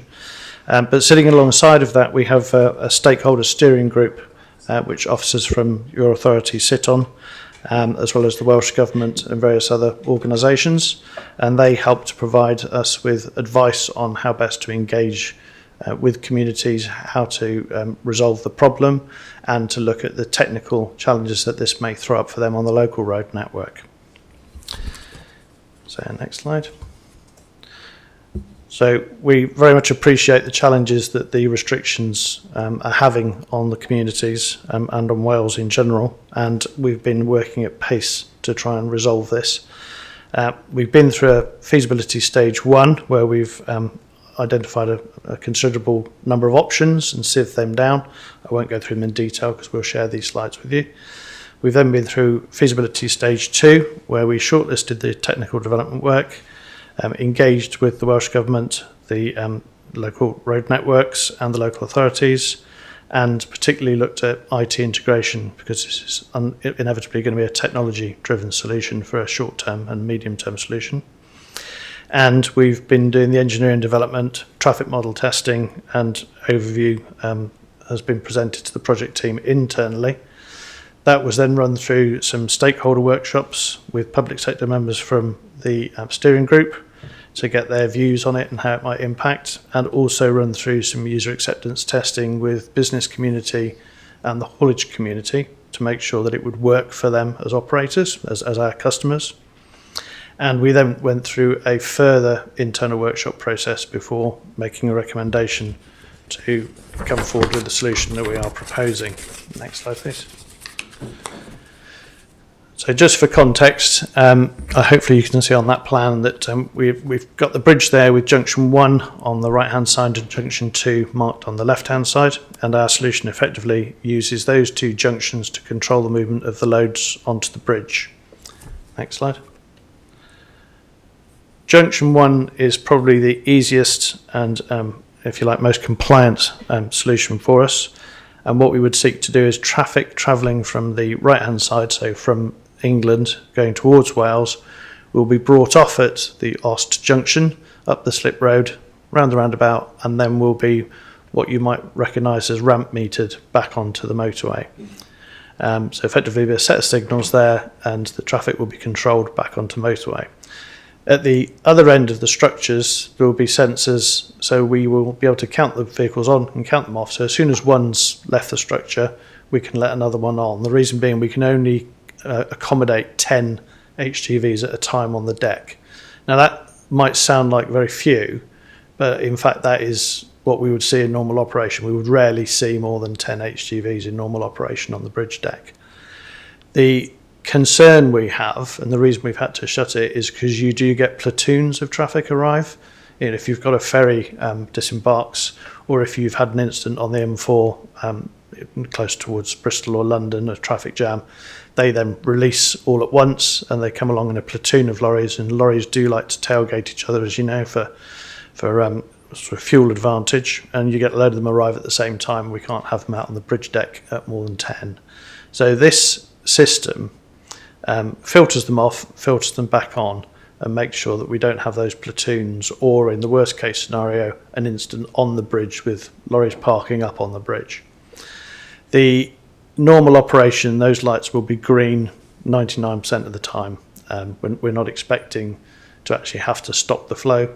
Most of the time there won't be 10 vehicles on the deck. This is to manage incidents in particular.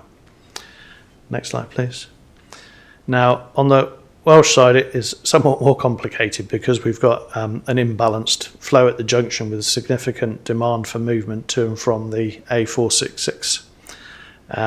But again, the solution here is to bring traffic travelling from the Cardiff direction going eastbound, bring it up the slip road, round the roundabout, and then again through what you will recognise as a ramp metering solution through a set of traffic lights back onto the deck. The difference on this side is that we are going to utilise a lane drop as we go through the junction. So where we currently have 2 lanes of traffic going under the junction, you will only have 1 lane, with the left-hand lane being dedicated to traffic coming off the M48 and around the roundabout. So it increases the amount of stacking capacity that we've got up at the slip road. We're also going to put the signal head as far to the east as we can on the on-slip to maximise the stacking capacity on the on-slip, to accommodate as much of the traffic coming in the A466 and trying to get onto the bridge as we can. And then rather than having to filter onto 2 lanes, you'll have a lane gain. So the traffic coming down the on-slip will go straight onto its own lane across the bridge, and will then merge as it wishes across the whole distance, rather than having to try and filter in back onto the M48. Next slide, please. So the current activity going on within the team is we're doing further traffic modelling. We're continuing to work with the local authority and Sutra, and developing some more refined assessment of how this will operate. We've done some early engagement with the technology suppliers. They've been in and talked us through how they would see this system operating and the the resilience that needs to sit behind this, because clearly we can't have this falling over. It'll need to be sort of multiple backup layers for this to manage it under all scenarios. We're determining the signing strategy that will need to sit alongside of this, and the power and communication infrastructure that will need to be put into the network to accommodate the signs that will have to go up. We're having to undertake geotechnical surveys and civil design work to accommodate those structures for that new signing. Next slide, please. So in terms of next steps, we're going to conclude the present traffic modelling work, which includes some fairly wide area number plate tracking, so that we can be looking at how particular some of the local communities that have route choices available to them, how they will respond to this in the traffic modelling. And then we're producing a traffic model in a visual format so that we can present that to the community and stakeholders, so that everybody can see exactly how this will operate, what the risks are, and what the limitations of its workings will be. We're going to be undertaking resilience assessments, because there are obviously circumstances that will arise where, if the Prince of Wales Bridge has to close for some reason, it will be very challenging for this system to operate under that closure. So we need to understand how that would be managed. We've got to procure and test the technology, and we've got to actually implement the civils and complete the design work. So we've also got to progress the traffic orders that sit with this, and the statutory instrument that's required is probably the longest pole in the tent in terms of getting this delivered by October. So, next slide, please. In terms of communications, we continue to brief monthly through the Strategic Stakeholder Steering Group. We have the monthly stakeholder newsletter that goes out. We have updates on the website. We'll produce press releases when there's any notable issues. We have customer workshops which will continue through the detailed design process. And we have the M48 Severn Bridge email account, which people can contact us through. And we are more than happy to do briefings to local authorities or community groups who may wish to have briefings on how this will work, and come and talk to them one-to-one around issues they may have, so they can raise any concerns with us. We absolutely recognise that we have a view of reality. We have a perception of how the network works and how this will impact. Other people may well have a different opinion and may wish to share that with us, and they may well be right. You know, we don't know everything. We need to make sure that we take those views on board as we conclude the detailed design process. Next slide, please. So in terms of overall status for the medium-term solution, the scheme remains on track to get the lorries back onto the bridge by October next year. And the statutory instrument process, as I said, is probably the most challenging element of that programme. It's quite a complex process to get through Parliament, but there is mitigation for that. We do have a plan B for that. In terms of costs, the cost estimate is currently in preparation, but the solution is at the lower end of the anticipated range, so we don't envisage any problems with the funding for the solution. And in terms of quality, given that the quality indicator for this is get the lorries back on the bridge, I'm currently putting that at amber. We think the solution, we're absolutely confident it will for the traffic going westbound, so junction 1 will definitely operate well. We have some concerns around the operability of the Chepstow junction for 24-hour works because of the volumes coming down the A466. So the proposed solution that we're putting forward may require restrictions on HGV movements in the AM peak hour eastbound. Now, we discussed that with the hauliers and the businesses at Newhouse Farm in particular. They were happy, well, I won't say happy, they recognised that might be, you know, the price of getting this in place and enabling them to get back on the bridge. And they were satisfied that we could, through detailed design, continue to work with them to find a way of reorganising their own logistics demand to mitigate that demand for access during the peak hour. Now, that's okay for the local movements, but we would need to then work with the more strategic haulage industry to introduce a ban effectively in the peak hour for HGVs. Interesting, one of the things that the HGV and business community came up with was their concerns that they didn't impact the car drivers, the commuters trying to get to work, primarily because those people are people who work for them. So they're just as interested in not causing problems for the car drivers as they are in having free access themselves, which I thought was quite a nice balanced perspective. Next slide, please. So just a very high-level programme. There's a lot more detail behind this, as you'll appreciate, but we remain on track with that programme, and that has been consistent since we started this back in June. We're comfortable that we'll get there by October. It's not a question of how we do it. It's we will do it. So next slide, please. So turning now to the long-term solution. Next slide, please. So the medium-term solution obviously provides a level of access for HGVs, but it doesn't provide full and free unfettered access for HGVs and all the different loads that may wish to use the bridge. So we need to think about, okay, well, what happens in the long term? What happens if those cables continue to deteriorate and we've got to find some way of strengthening, replacing the bridge? So all of the previous assessments and optioneering work that's been done has been reviewed. We've got a parallel work stream looking at this. The workshops have been held to scope the feasibility requirements. The suppliers have been commissioned to do the work, and that feasibility work is well underway.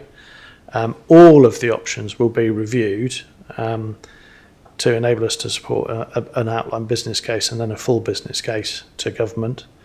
The initial work that we've done suggests that the solution is likely to be what's called cable augmentation. I'll just briefly tell you a little bit about that so that you're understanding what it means. In effect, you've got a bridge deck there that's supported by the cables, and we need to add about 25% capacity to the bridge to relieve the existing cable strength, and that means adding more cable to the bridge. Now, that's not something that's easy to do. Next slide. It'll just bring up some. There you go. So the first thing we have to do is we actually have to strengthen the top of the towers. Have to find a way of strengthening those, and you'll appreciate that from an engineering perspective they are challenging. They're a long way up there, and we've got to do quite a lot of work, not just at the tip but within the structure, and potentially assess the footings as well as to whether they can carry that additional load. Next click, please. We've then got to check the footings and the anchorage points for the cables. Next slide, please. And then you attach new cables. And one of the issues here is, whilst the cables are there to support the deck, the cables also weigh an awful lot. They're two very large pieces of steel. So you are adding considerable weight to the structure that also has to be supported. Next slide, please.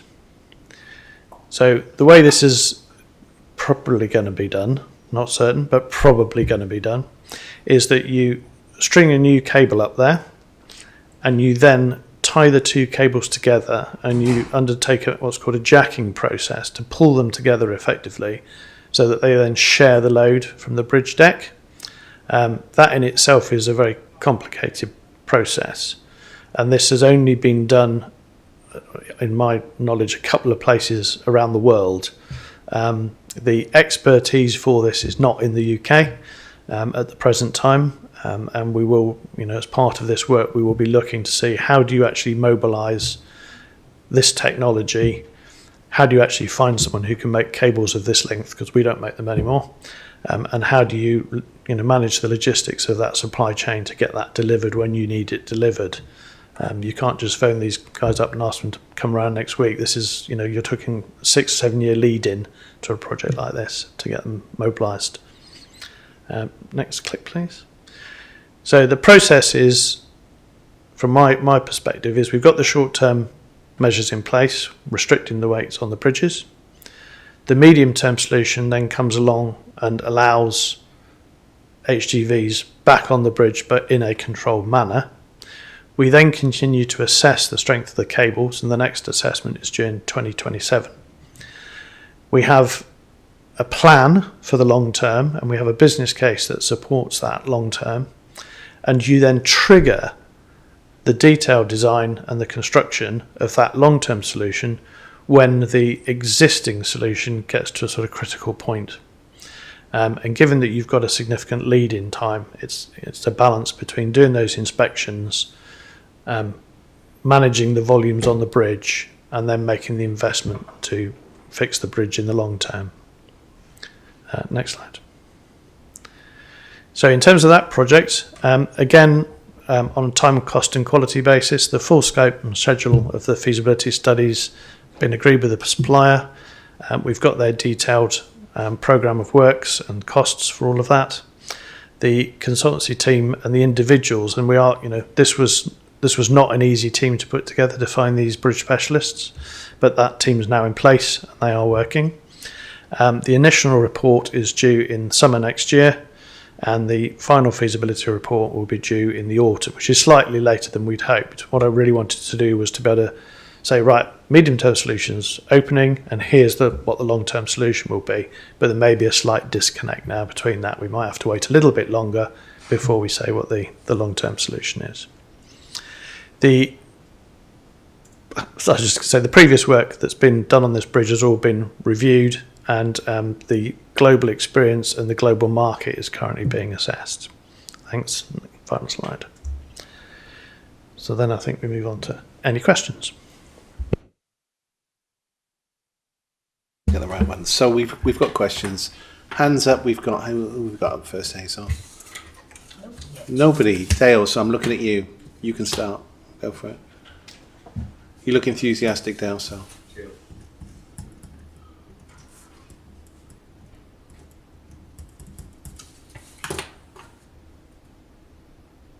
Can I answer? Dale. So Jill's waiting to come in. Oh, I'm sorry. Jill had her hands up first. I do apologise. So, Jill. Thank you very much. Thank you for that presentation. Really great to have an update. I don't know. First of all, I don't know whether local members are part of that steering group, and perhaps you could consider maybe they should be. Possibly then. We wouldn't be waiting for this information, and we might have got it a little bit earlier and perhaps been able to allay people's fears. But also, your concern is on the Chepstow side, the implications and the disruption that are caused. So how far have you modelled that, please, insofar as what impact it will have on the local people? Because I can say it's a good idea, but how... I guess you have modelled it. Where's your risk assessment, and how often do you think it will cause significant issues? I know you said when the second Severn crossing is closed, then obviously that will have a greater impact. But what's your worst case scenario then, please, that you have modelled? Thank you. Okay, so at the moment, the modelling we've done is sort of tiered. We do a strategic model, which looks at a sort of very wide area, which is all of the alternative routes that are available for people to get into Wales. We then do what we call cordoning that model and bringing it down to a lesser strategic model, looking at the route options between the two bridges and the impacts on the local road network as people make choices of routes between those two options. And we then bring it down to what's called a VISIM model, where we actually can visually show each vehicle moving through each junction and the impact on each junction in detail at different 15-minute segments of the morning and evening peak hours. So there's lots of different levels of robustness to this.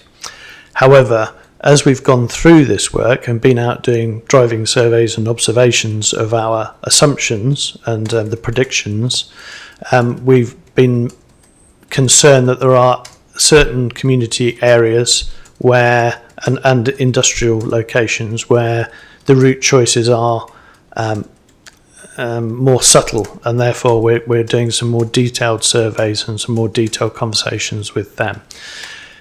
Having said that the detail, the modelling will become more refined and more detailed as we move towards the final solution. The worst case scenario is that we would need to impose a peak hour eastbound ban on HGVs, i.e. you can't come over the M48 Severn Bridge in the AM peak, between 7 and 10 in the morning. So it would be a 3-hour period. And that would then mean that the congestion on the local road network wouldn't be any worse than it currently is.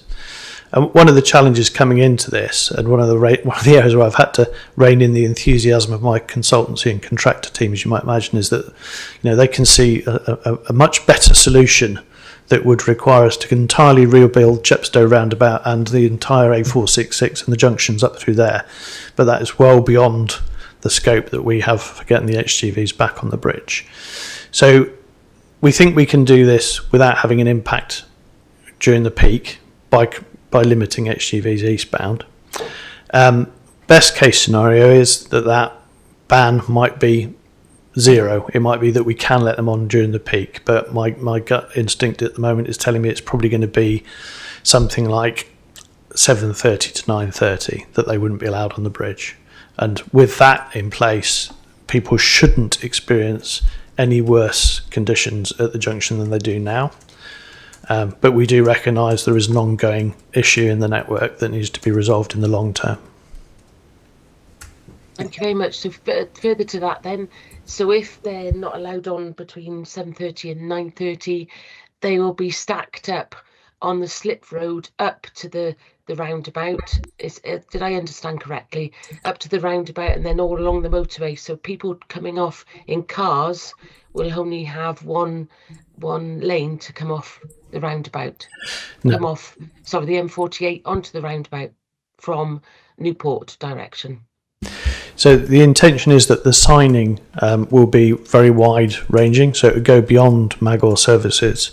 So when that peak hour closure is going to be on, that traffic won't come to the junction and stack, it'll divert via Prince of Wales Bridge. And similarly, traffic coming in the A466 would be diverted, as it is now during the weight restriction, diverted via the Prince of Wales Bridge. We don't envisage any operator parking up for 2 hours waiting for the end of the period. That you don't envisage that, but there could be some caught or in on that motorway M48 coming into Chepstow. So they wouldn't be able to come down the slip road. They would be stopped from doing that. So they would have to go around the roundabout and back along the M48 towards Newport and onto the Prince of Wales. Sorry, I'm not explaining myself very well. I was talking about coming up the slip road off the motorway onto the roundabout before then going back down onto the motorway. So people will be waiting, HGVs be waiting there, could be waiting there for some considerable time. Yeah, so the signing strategy should avoid that happening, and it should stop them getting onto the M48 to come along to Chepstow in the first place. And that's something we'll have to work through in detailed design, is how early do we have to trigger those signs to stop them coming to Chepstow? Because if let's say the restriction starts at 7:30, there's no point in pressing the sign button at 7:30 because you'll have 50 trucks already in the M48, as you say, who will then get quite grumpy when they get to Chepstow and have to turn round. So we'd have to trigger the signs, 7:30 minus the travel time from Magor services. Okay. I hope yours becomes a reality. Thank you very much. No, thank you for that, Jill. Really interesting questions. We've got, before I then introduce Marion and then Dale, I've got Frances hanging at, I think she's still there. If you remember, I said right at the beginning of the meeting I would bring Frances in because I think she's probably at work actually. So Frances, if you're out there, now is the moment you need to communicate. I am here, sorry. Oh, are you able just to take Dale or Marion first, and then I should be in a slightly better position to ask my question and put my camera on, Chair? Yeah, I guess we can, yeah. I hope you remember this. I will remember it. I'm very grateful. I know you, as you always are. Yeah, I always am. Yeah, Marion. Thanks, Chair. Thanks, Alan and Johnny, for coming along today and sharing the information. On the previous meetings, we talked about the surrounding networks as well, and in particular the M48, the M49 junction at the Avonmouth Severn side, and if there was any improvement on getting that opened. It's remained pretty closed for a while, ever since I've been up and down it. I look at the South Gloucester website, and they are saying that the work's now started with looking to open it in autumn 2026. I just wondered if there's any dialogue to sort of bring that date forward, and also what effect does it have on the M48 bridge? Is it identified as something that would alleviate traffic on the M48?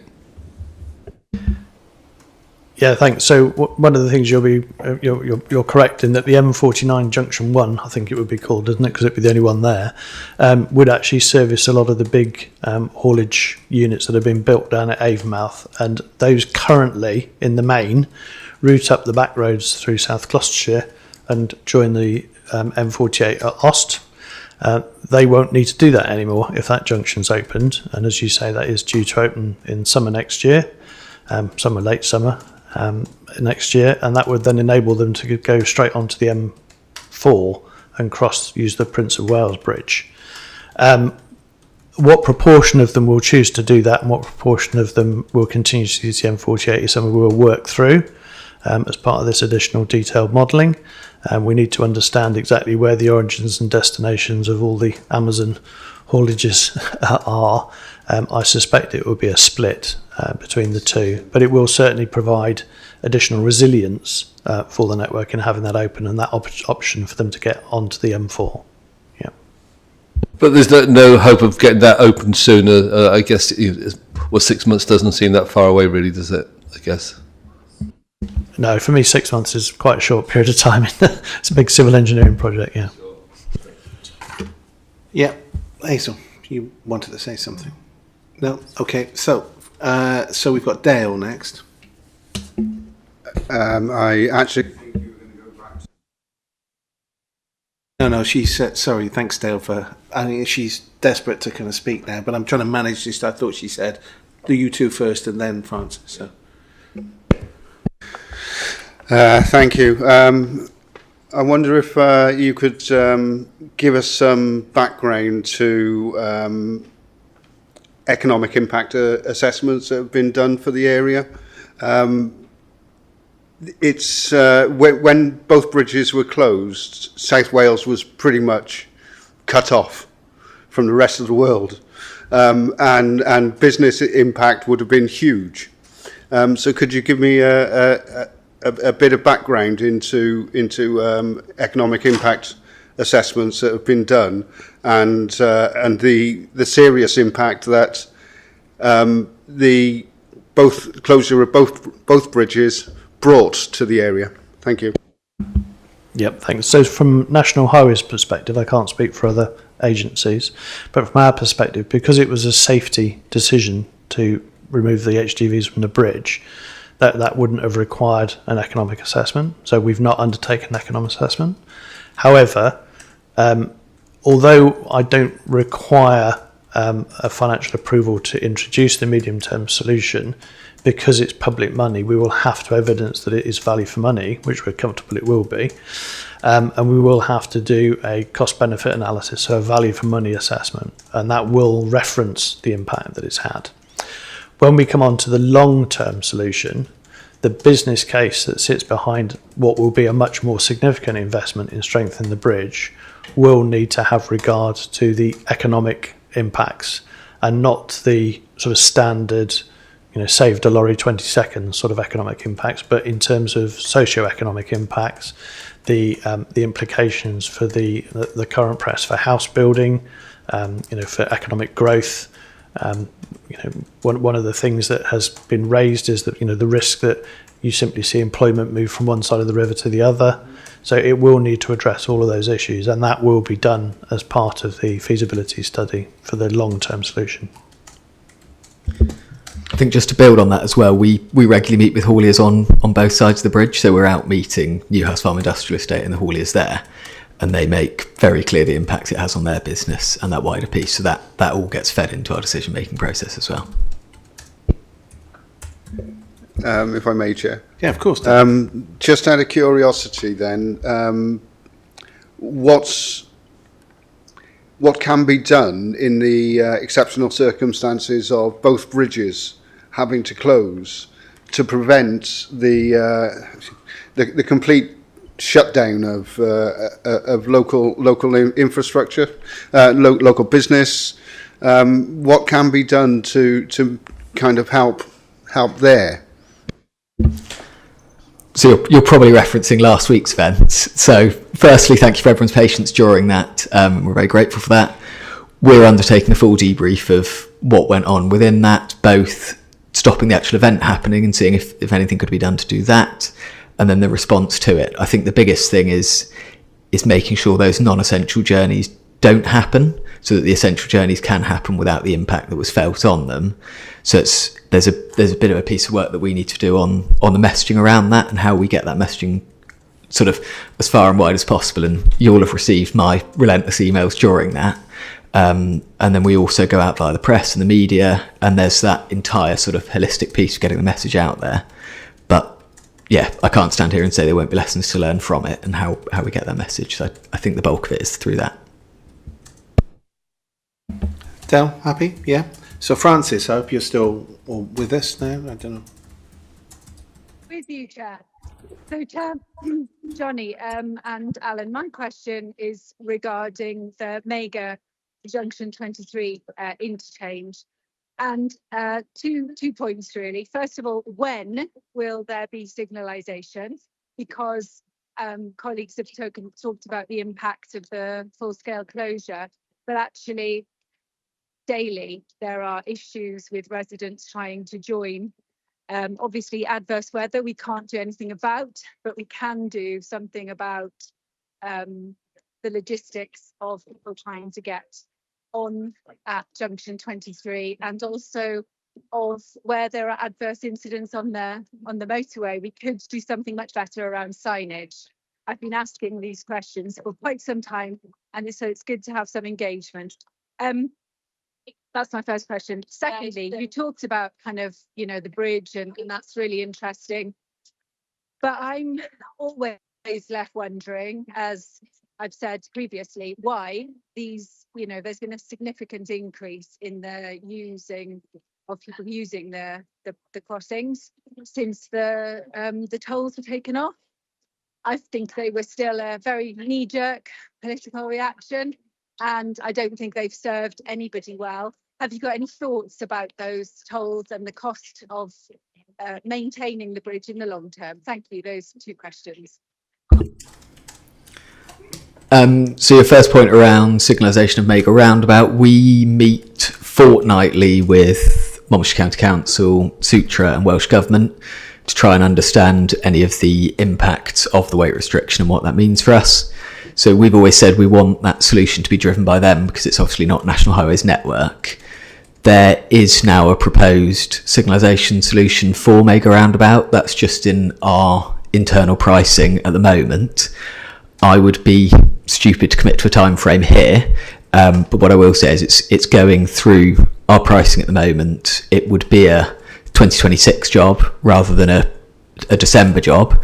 And I think what I will commit to saying is that within Alan's newsletters or within the wider comms piece, we'll share an update in January as to when we think that will be in place. And then can you remind me of the second half of your question? Sorry. Tolls. Obviously that was a wider government decision. I think, given the events last week, there's obviously an awareness of the impact that any of these decisions have. So we have all our ongoing maintenance and our ongoing view as to what needs doing to keep the bridges safe and operational. We've obviously had the incident last week, which we're looking at as an event and what could have been done to potentially avoid that, and if anything could have been done to avoid that, what was missed and how we learned from that. And then, like I was saying to Councillor Rook earlier, it's that piece around ensuring that our messaging is far-reaching enough. So I think it's twofold on the both infrastructure and investment piece, which we're relatively comfortable with, and then the messaging piece as well. Francis, are you happy with that response? Have you got a supplementary?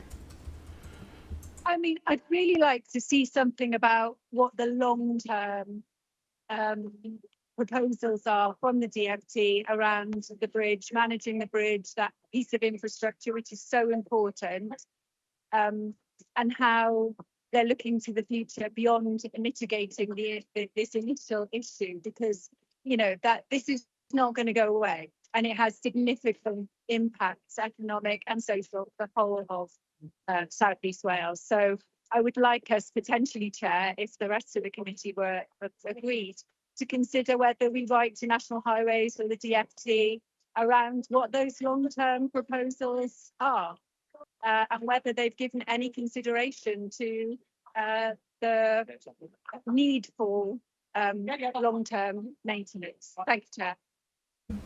No, thanks for that, Francis. I mean, you raised some important points. I'm not sure whether or not you expected to get a commitment to re-establishing the tolls today, but I appreciate your perseverance on that issue. I know that's something that you've a belief that you've held on for some time. We're in a bit of a strange position. Sorry, there's someone's back noise going on there. So we've got committee members. I don't want to. We've got Jill with another hand up, but in pre-meeting, Penny and Tony, you had questions, I think. No, you don't? No, you don't, Penny. Tony, do you have a question? You do. Yeah, my question's been asked, actually, Chair, which relates to the review of the issues on the Prince of Wales Bridge and the lightings, and the fact that it is going to be reviewed. The obvious question is, why did it take something like this to suddenly become an issue? So why wasn't it anticipated? But I think the answer I got from the presentation was that there's going to be a review of it, if that's my understanding. So to confirm, we will be having a review. The principal inspection frequency for those lighting columns is every 6 years, and the last inspection of those columns was 2 years. So that triggers the next point, which is, what can we learn from it? What was the methodology behind that inspection, and how has it got us to the piece we are today? So yeah, that is a review which sadly it's too fresh for me to be able to comment on at the moment. Understood. Thank you. Thank you. Thank you. I just got one. Sorry, I'm breaking my own rules here. So specifically on that, you said it was 2 years since they were reviewed. What's the life?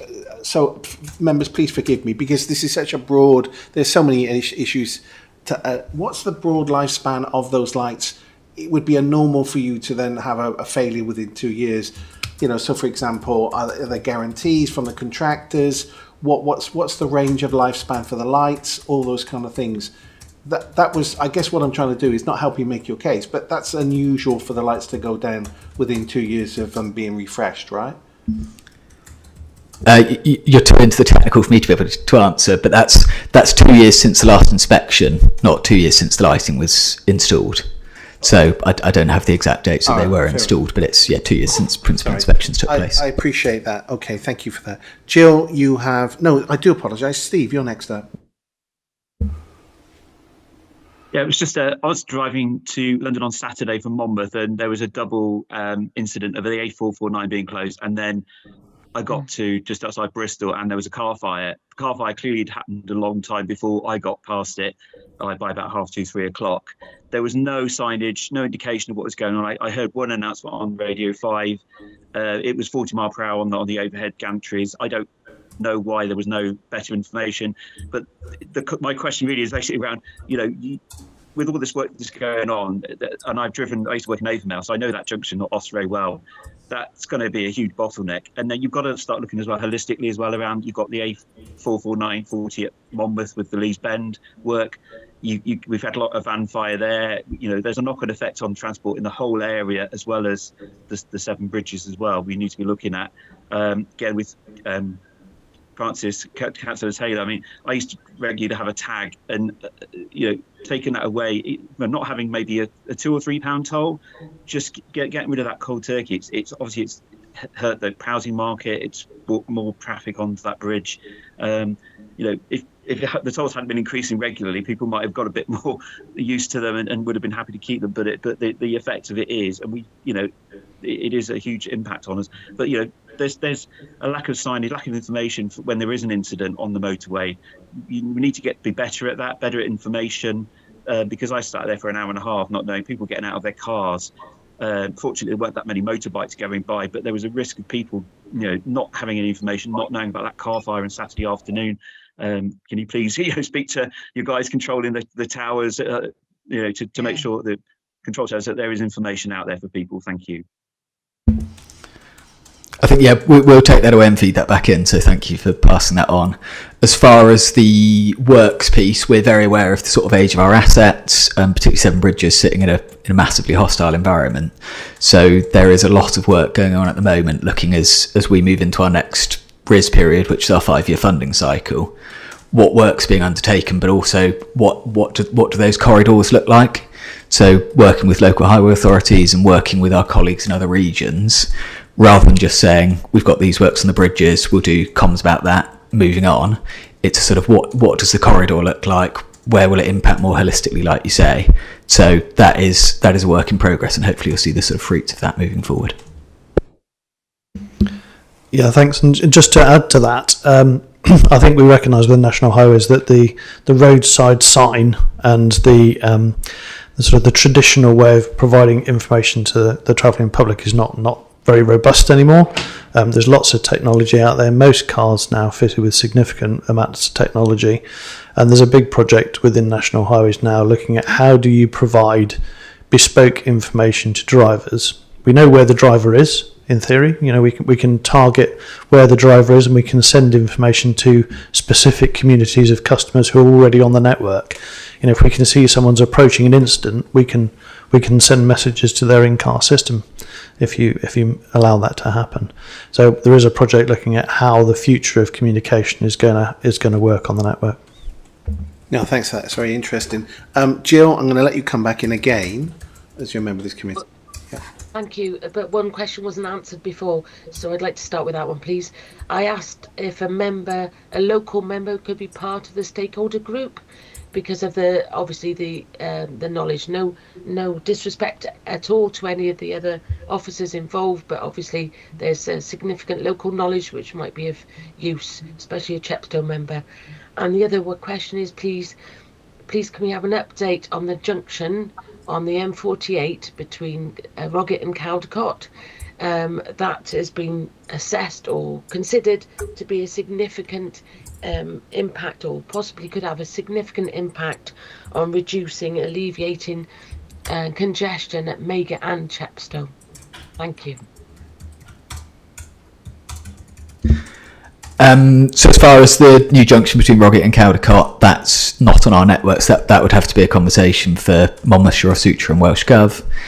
As far as the stakeholder steering group goes, so we've got the same approach on both sides of the bridge, which is that for all the local highway authorities, we have senior officer level, with a view that the information from members can feed up to the officer level, and then the officer level feeds back down, and then we also release the monthly newsletter. So out of that, we are very open, and there's been numerous examples of the newsletter triggering questions from members and then us going out to meet them. So we're sort of comfortable with that two-way information sharing cycle at the moment. Okay, thank you. No, thanks, Joe. I'm trying not to get triggered here, so I'm going to hold back my triggering instincts till later. We've got on there, so Louise, you're next up.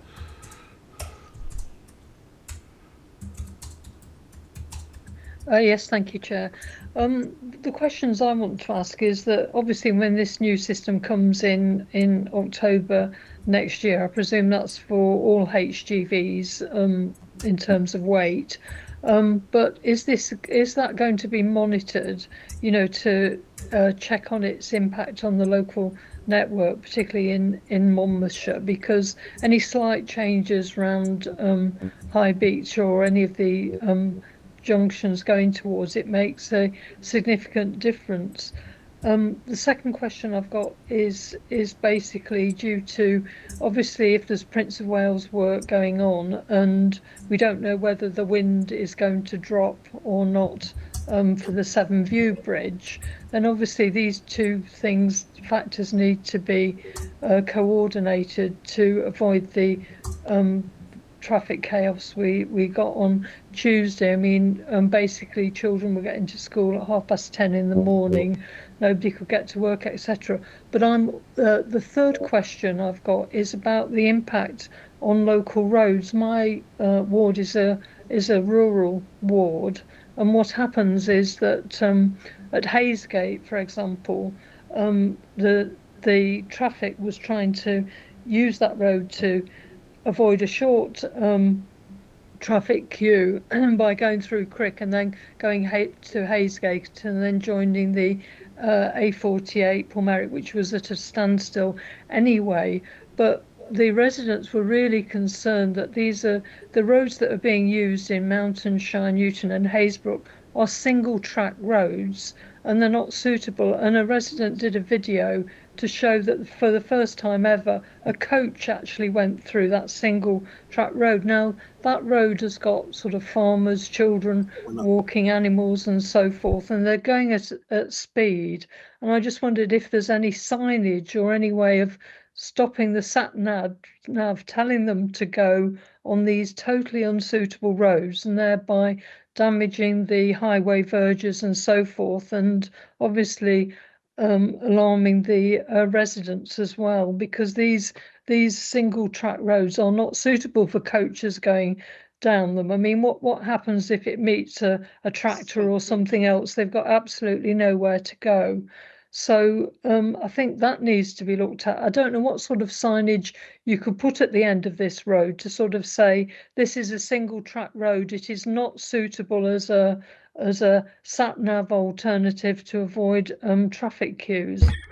Hey, can I just say though, Louise, to be fair to these gentlemen, they're not responsible for Monmouthshire's roads, which I'm trying to hold back on because I think there's a confusion here that as a consequence of this, they are also, and I guess that it's true, that they are also by default responsible for everything that happens in Monmouthshire, but really they're not.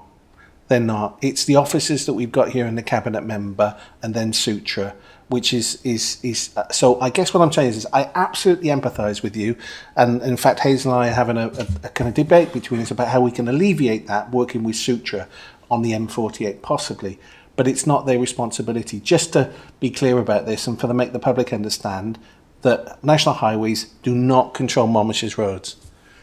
But if you want to have a step, I think, Chair, I think the communication issue is also very important because I think even the Highways Operations Manager for Monmouthshire wasn't quite clear whether which bridges were open or which were closed, and I think that's an important point as well. No, I think you've made some excellent points. You really, really have, but I don't want you to beat up the wrong people today, Louise. So, do you want to have a stab at it, gentlemen? Yeah, that's no problem at all. We've got broad shoulders, so you can have a moan at us. That's fine. In terms of when the weight restriction was initially put on the M48 Severn Bridge, we were made very aware of the impacts of that, and that information has been fed through the officer group to us by the local elected members, and it's very important you continue to do that. Once the solution is put in place, then we will be undertaking before and after monitoring of the impacts of that. And again, once that's in place, we would look to the community and the elected members to feed that information back to us as to any impacts or any unforeseen circumstances that may arise. I mean, hopefully what we'll find is, once you allow the traffic back onto the strategic network, things will revert to how they were before. Now, if things weren't okay before, then there's not much we can do about that. But if they, for some reason, it does result in, an unforeseen circumstance, as I say, then we would be keen to hear about that. In terms of how we monitor the impacts during sort of ad hoc events or unforeseen incident closures and such like, I'll look to Jono's shoulders to carry that burden. So on your wins piece, throughout the sort of planning process of understanding what we needed to do last week, we have the Met Office on all of those calls. So that is looking at both the impact on the M4, because obviously working using mutes and the like have certain wind speeds, and then also understanding that the diversion route for that will be the M48. So those two pieces are always coordinated as best they can. I appreciate last week had the impact that it did. That was, we had to have those 2 lane closures in for safety, and then managing the M48, but those two conversations work in tandem. As far as the rat running piece goes, so yes, we understand the wider impact, and we have our operational working groups that meet fortnightly now. That was originally weekly when it first came in. Not to speak to devs for devs, but the balance with that is always that if you can put in a permanent traffic regulation order, for example, for a road that stops coaches using that road, but that is permanent in itself. So getting the balance between banning certain vehicles from using roads obviously has that knock-on effect. So I think, as far as I'm concerned, it's much more of that communications piece. So it is an awareness, it's stopping those non-essential journeys during those incidents to help lighten the load, and to stop those coaches or larger vehicles having to look for alternatives. So it's almost trying to manage it prior to getting to that point to stop the impacts that you talk about. Okay, so at this point, just to make it more broad, so to answer, I'm going to bring in Catherine. Catherine's here as the cabinet member, so she's been invited to speak or to address some of the things. I just wonder, though, if we could just have Dale wanted to come in one final, but as a supplementary, whether you wanted to bring Catherine first or you wanted to go first, Dale. Should we just let you say what you want to say and then? Thank you, Chair. When it comes to the traffic light system on the Chepstow end of the bridge, do you envisage having to use the A499 for stacking purposes? No. As simple as that. So that you can.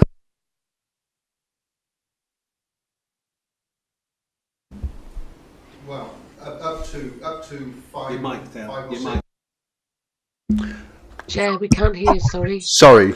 So you don't envisage the slip road, you envisage a slip road being long enough to accommodate enough lorries that are being stacked to before going across the bridge? Yeah, we do, and that's part of the additional traffic modelling and detail design work we're doing, is to figure out exactly how much we can stack in there before we have to introduce that eastbound HGV ban in the AM peak, and we'll use that time frame to minimise that, to make sure that we don't overstack, that we don't cause any tailbacks. That would be quite difficult, though, because if you've got, say 3 stacked up on this end of the bridge, knowing how long it takes those lot to get off the bridge will determine on how many will be able to come through next time. It's a really, sorry if I may interject, I mean, it's a really pertinent question, because I'm absolutely perplexed by this, because I think that the length of the slip road itself, sorry to interject here, but the slip road itself is probably can accommodate maybe maximum of 5 vehicles. Where do the other 5 go? That's what Dale's saying, isn't it, Dale? Yeah. Yeah, so I think it'll be really helpful if we bring the Visim model to show you, because it literally shows you a forecast in visually of the vehicles doing this activity.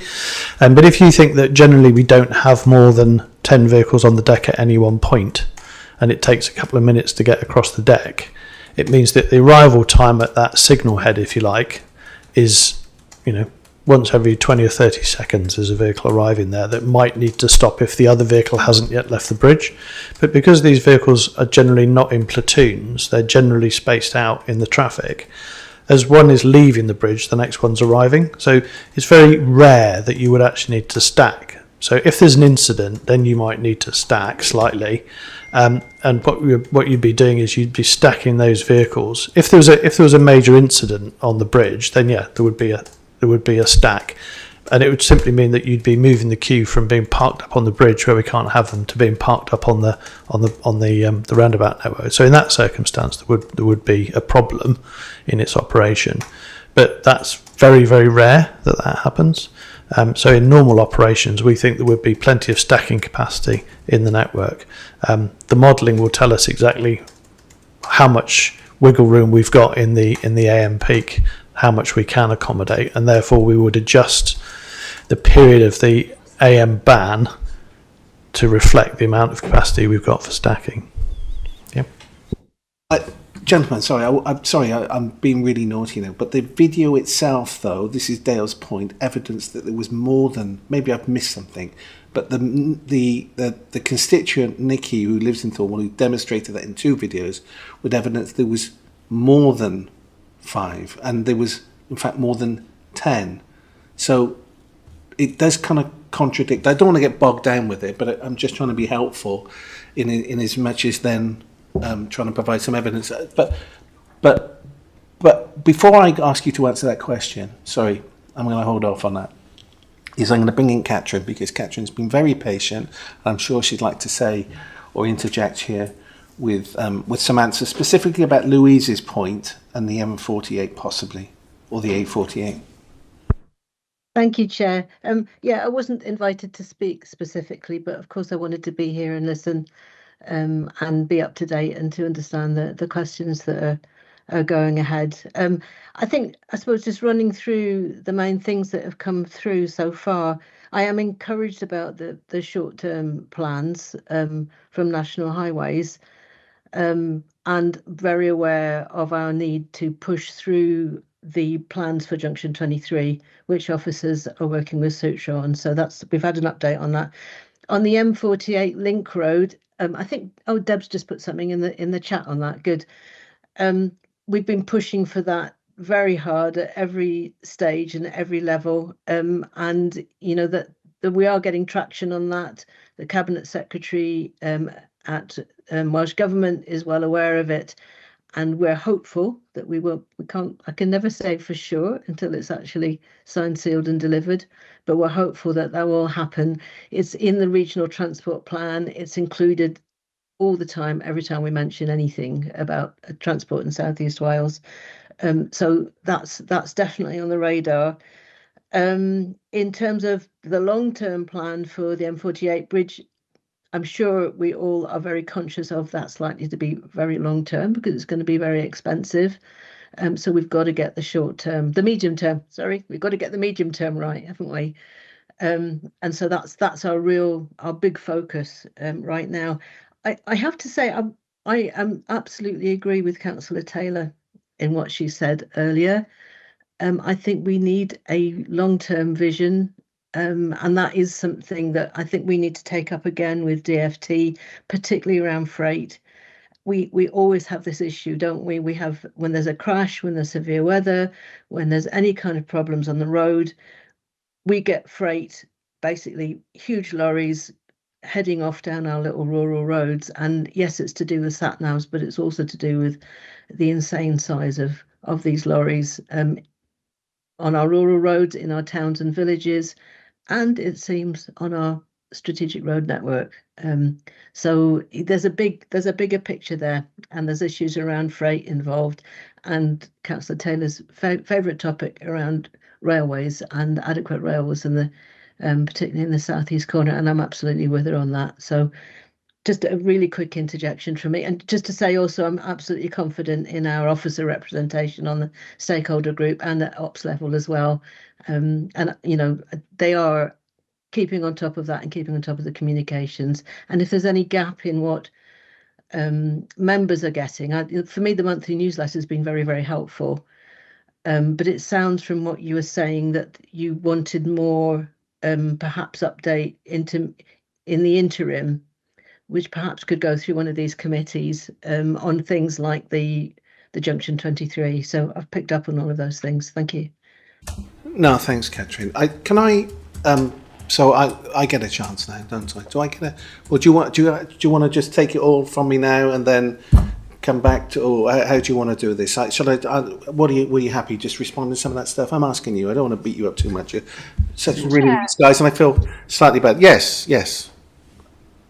Just, Chair, would you just allow me the indulgence? Go on, Francis. Go on. It's Christmas. Yeah, go on. Thank you. Oh, thanks. so glad it's Christmas. Thank you to the Cabinet for that commentary. That's really helpful. I was just going to say, just for clarity, when I talk about the tolls and the expensive nature of the maintenance of the bridge, I'm not suggesting that there's any way that we would go back to what it was. But as you know, I always advocated that we should have kept some level of toll enough to maintain the bridge, and introduced a public transport levy, because it is really important also that we look at the alternatives. So if we are in a position to potentially write to the DfT on these matters, and I think that would be hugely beneficial. And as the Cabinet member has mentioned, of course, I'd like to see alternatives to people and freight using the road network and using rail much more. And obviously, I'd like to see Make Station delivered. But if we can go any way to persuading DfT of any of these matters, which I do appreciate, Johnny and Alan have been kind of really helpful in providing us with updates on the current and medium-term solutions, that we do need a long-term solution. Thank you, Chair, for your indulgence. No, thank you for that response there. So I'm going to have my little penny's worth now. So I'm not entirely sure this committee agrees with the idea or the concept, and I know I've been on to you guys, and you've been very patient with me. On communication, I think communication could be better. I appreciate the newsletters. I specifically appreciate especially the hobbies bit at the bottom. Johnny's origami hobby, whatever it was, I can't remember, Johnny, but you'll tell us now. But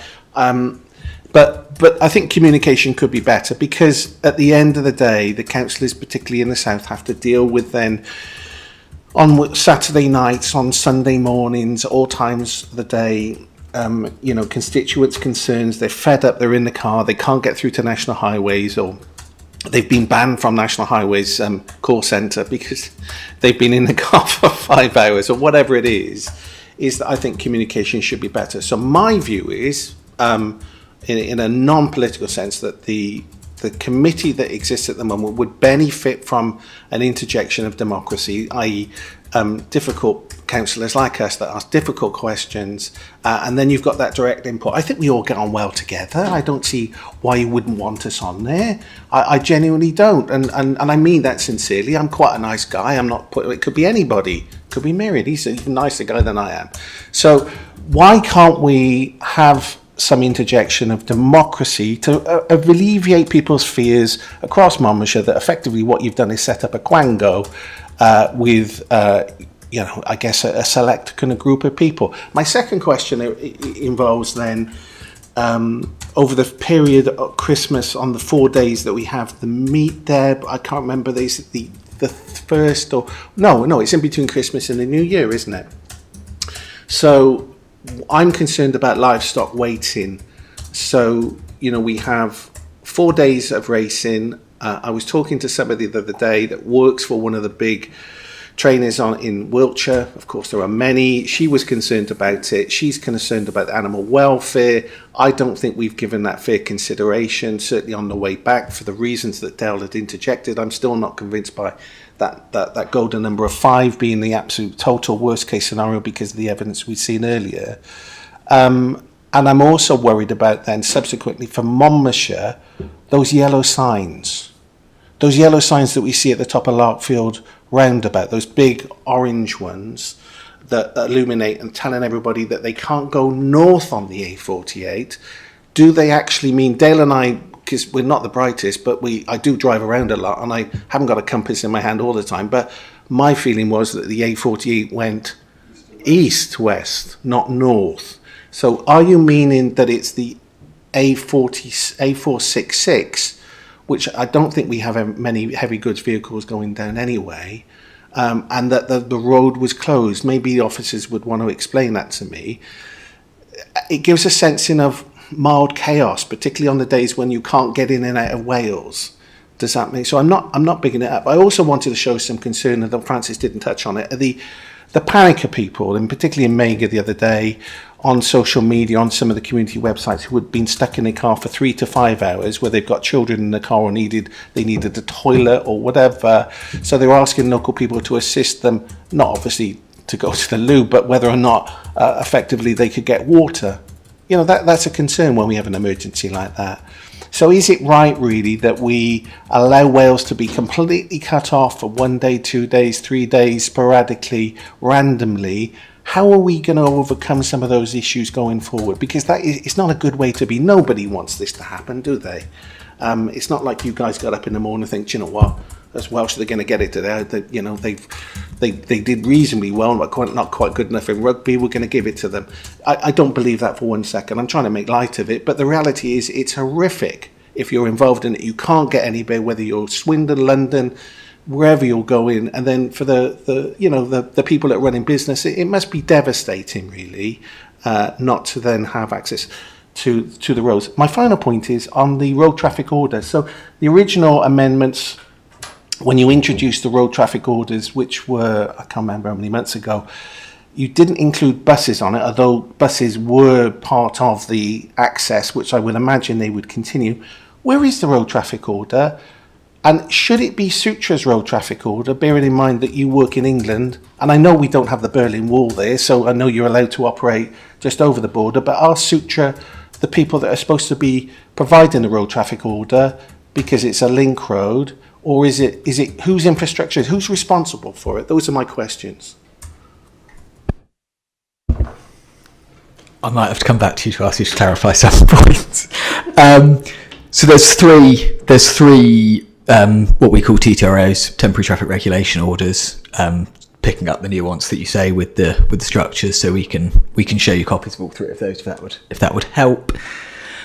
As far as the management of incidents, so yes, no one wakes up in the morning and thinks they want the chaos, and that is exactly the reason we're going through that debrief process, to understand what could be done, what can avoid, noting your livestock comment, noting the Christmas travel, noting all those wider pieces of how can we manage that, how can we manage it better, how can communications be better. So like I said, we send out you'll have received relentless stakeholder emails from me during the incident, which hopefully then get passed on to the communities. We also go out via INRIX, which then shares with the media, and we appeared on multiple media outlets. So it is ensuring that message gets far-reaching enough, whilst acknowledging that there will always be an impact, but we need to manage that as best we possibly can. So that is a piece that we need to go through this debrief process that we're in at the moment, to understand how we can manage it better. As far as the committee goes, the committee is stakeholder steering group. That has always been a non-political forum. So we've taken the decision to have officer level input, so senior officer level input from all local authorities. We've had requests from MPs to sit on that, which we said no to as well. So this isn't just saying no to councillors, and it's not just ignoring you. It's ignoring everybody. It is a decision that we will have it at a senior officer level. You have clear lines of communication into that senior officer level, and that senior officer level, I know, communicates back down to you. So it gives that two-way. And I'm sure you can appreciate, if we accepted everyone who wanted to sit on the stakeholder steering group, then it would be democratic, an ungodly size, is what I was going to say.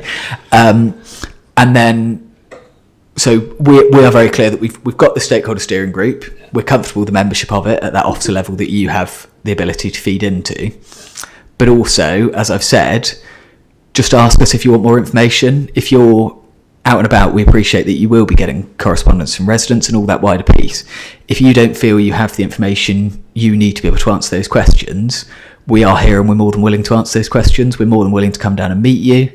We've had requests from the likes of Force Parish Council to explain there and sort of allay the residents' fears on the stacking piece, and at drop of a hat we were down there meeting with them to discuss it in more detail. So there's multiple strands to it. We're comfortable with the steering group, but we're also here open and willing to meet you and discuss in more detail. Yeah, I think there was also a question about the traffic regulation order and the livestock welfare. In terms of the livestock welfare, I mean, my view on that, and I'm happy to be corrected, is that it's a matter for the haulier and the owner to be responsible for the livestock. But National Highways have always been sort of prided themselves in that if there is an incident with livestock involved, they will always seek to support that individual or that business. And traffic officers have on many occasions had to help round up horses and cows and such like that have escaped in difficult circumstances, particularly where they've been in a vehicle for too long and they've had to be let out because they've literally got cabin fever in the trailer. So we will always do what we can in those circumstances.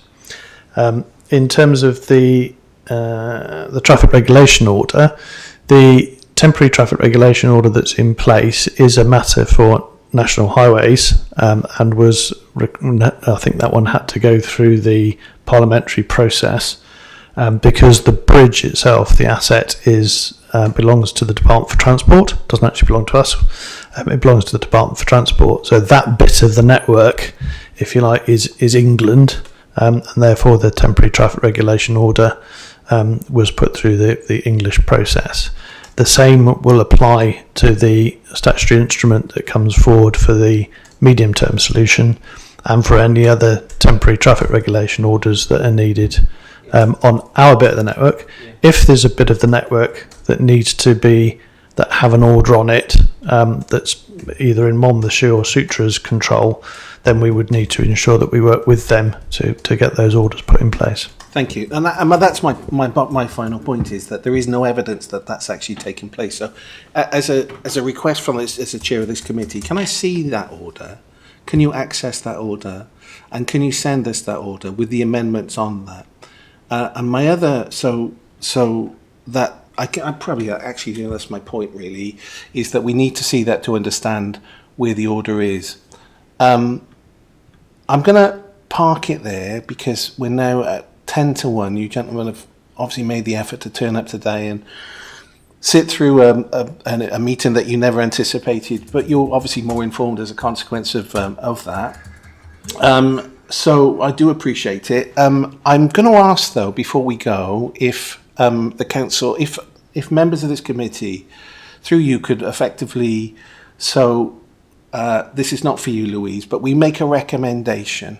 It's not often we do this, that we do amend our representation on that user group. So effectively not have somebody from this committee, but somebody from Monmouthshire County Council that is democratically elected to sit on that user group. Now, it could open up then the door to thousands of people who may also want to be on it, but I doubt very much that will be the case. You might get some interested MP, but God forbid we have someone who's democratically elected also on there that gets paid more than we do. So, but my point is, I think it's healthy, and I think it makes it easier for officers and takes some of the pressure off who manage and work very hard for this. We just had a tremendous effort and show really what happened in Monmouthshire, and I sent an email today, maybe the other day, to Carl. I genuinely mean that. It was tremendous. The measure of commitment that went on was impressive, right? It is humbling, actually, to watch that. So, I don't want to be in a position where I'm just frustrated, beating up the officers because there's that line of communication that just isn't there. If we're on that user group, then you can quickly put us right, or allow us then to relay some of the information to our constituents in a more straightforward way, because that's what we do for Monmouthshire County Council when things go wrong. So I think it's worthy of opening up. So I'm going to ask the committee whether or not I can get a nomination for that recommendation. Dale? Yep. Yeah. Yeah. And a seconder. Dale? Seconder. Okay. So that's it. Can we vote on that, everybody? A show of hands. Yeah. So we've got full complement there. I can't see all the hands. Yeah. So that's gone through. So that's it. Gentlemen, thank you very much for coming along. We'll see you in who knows when. Hopefully we'll see you before Easter, I'd like to think. But in the meantime, I hope you have a restful and peaceful Christmas, and that you keep those bridges open for us, certainly over Christmas Eve and throughout the new year. So thank you very much. Take care, both of you. Cheers. Yeah, that's it. So next, we got a bit of housekeeping. Number 6 on the agenda, minutes of the previous meeting held on the 28th. Do we take that as a written document? Yeah. Is everybody satisfied with the minutes of the meeting? Yeah. Show of hands. Yeah. Okay, brilliant. And then number 7, Public Services Scrutiny Committee Forward Working Plan and Action Plan. Hazel. Yeah, just to say, Chair, that we agreed at the last meeting that we were going to invite the Chief Constable back to answer some of the questions that were more of his remit than the Police and Crime Commissioners. We collated those, sent them to the Police and Crime Commissioner and the Chief Constable, and we're waiting to set up a date. It might not be one of your diarised dates. You've got one on the 9th of February, and we've got the Youth Offending Service coming to that. But we might have to have a meeting perhaps in January, date to be confirmed with Gwent Police. So I'll keep you posted, but at the moment we haven't got a date, Chair. Thank you. Okay. Does anybody would like to add anything to that? No? Council and Cabinet Work Planner. Hazel. It's for noting, Chair, just for that you'll be aware we've got a new planner now with more detail on it. So if there's anything on there that you feel needs to be scrutinised or anything that you want to have sight of, then the officers and the contacts are there. Please get in touch with us. Thanks. Fantastic. And number 9, finally on there, so next meeting, which is on the 9th of February 2026 at 10 a.m. Is everybody happy with that time? Has anybody got any problems with that time? Speak now or forever hold your tongue. No? Okay. Well, I will then see you on the 9th of February 2026. I'd like to thank everybody on this committee for their patience today. I'd particularly like to thank our guests and the officers for coming along, and for all the, 5 people that were watching online today, and the press, obviously the press. Thank you for watching. And I'd like to wish you all a very happy Christmas and a peaceful New Year. You've got a question in the chat about whether we need to comment on. And you, Chair. Yeah. Thanks. And Hazel. On the, oh yeah, sorry, I do apologise. So we've kind of missed out on this, but the question in the chat was, do we need to comment, do we need to comment, do they need to comment, the National Highways, on the videos? If you'd like to, then can we make this formally a amendment into the agenda? I don't know what the procedure is. You might as well now, actually, gentlemen. Yeah, if you wouldn't mind. So I think just to comment on the video that was showed at the beginning, this was part of our commitment to manage freight over the M48 during planned closures of the M4 Prince Wales Bridge, acknowledging the fact that without that management they'd have to follow a 100-mile diversion around land using the M50. It's worth noting that the M48 was, until 27th of May, open to freight 24/7. But we appreciate the comments on that video. Obviously, the proportion of freight is going to be higher during that because you're taking into consideration that you've got a closure on the M4 Prince Wales as well as the M48. So that's not the normal operating that would be once the medium-term solution has been implemented. That is a managed solution during planned closures of the M4 Prince Wales Bridge. Thank you. Thanks, Johnny. All right. Thanks, everybody, and have a safe journey home. Bye-bye now.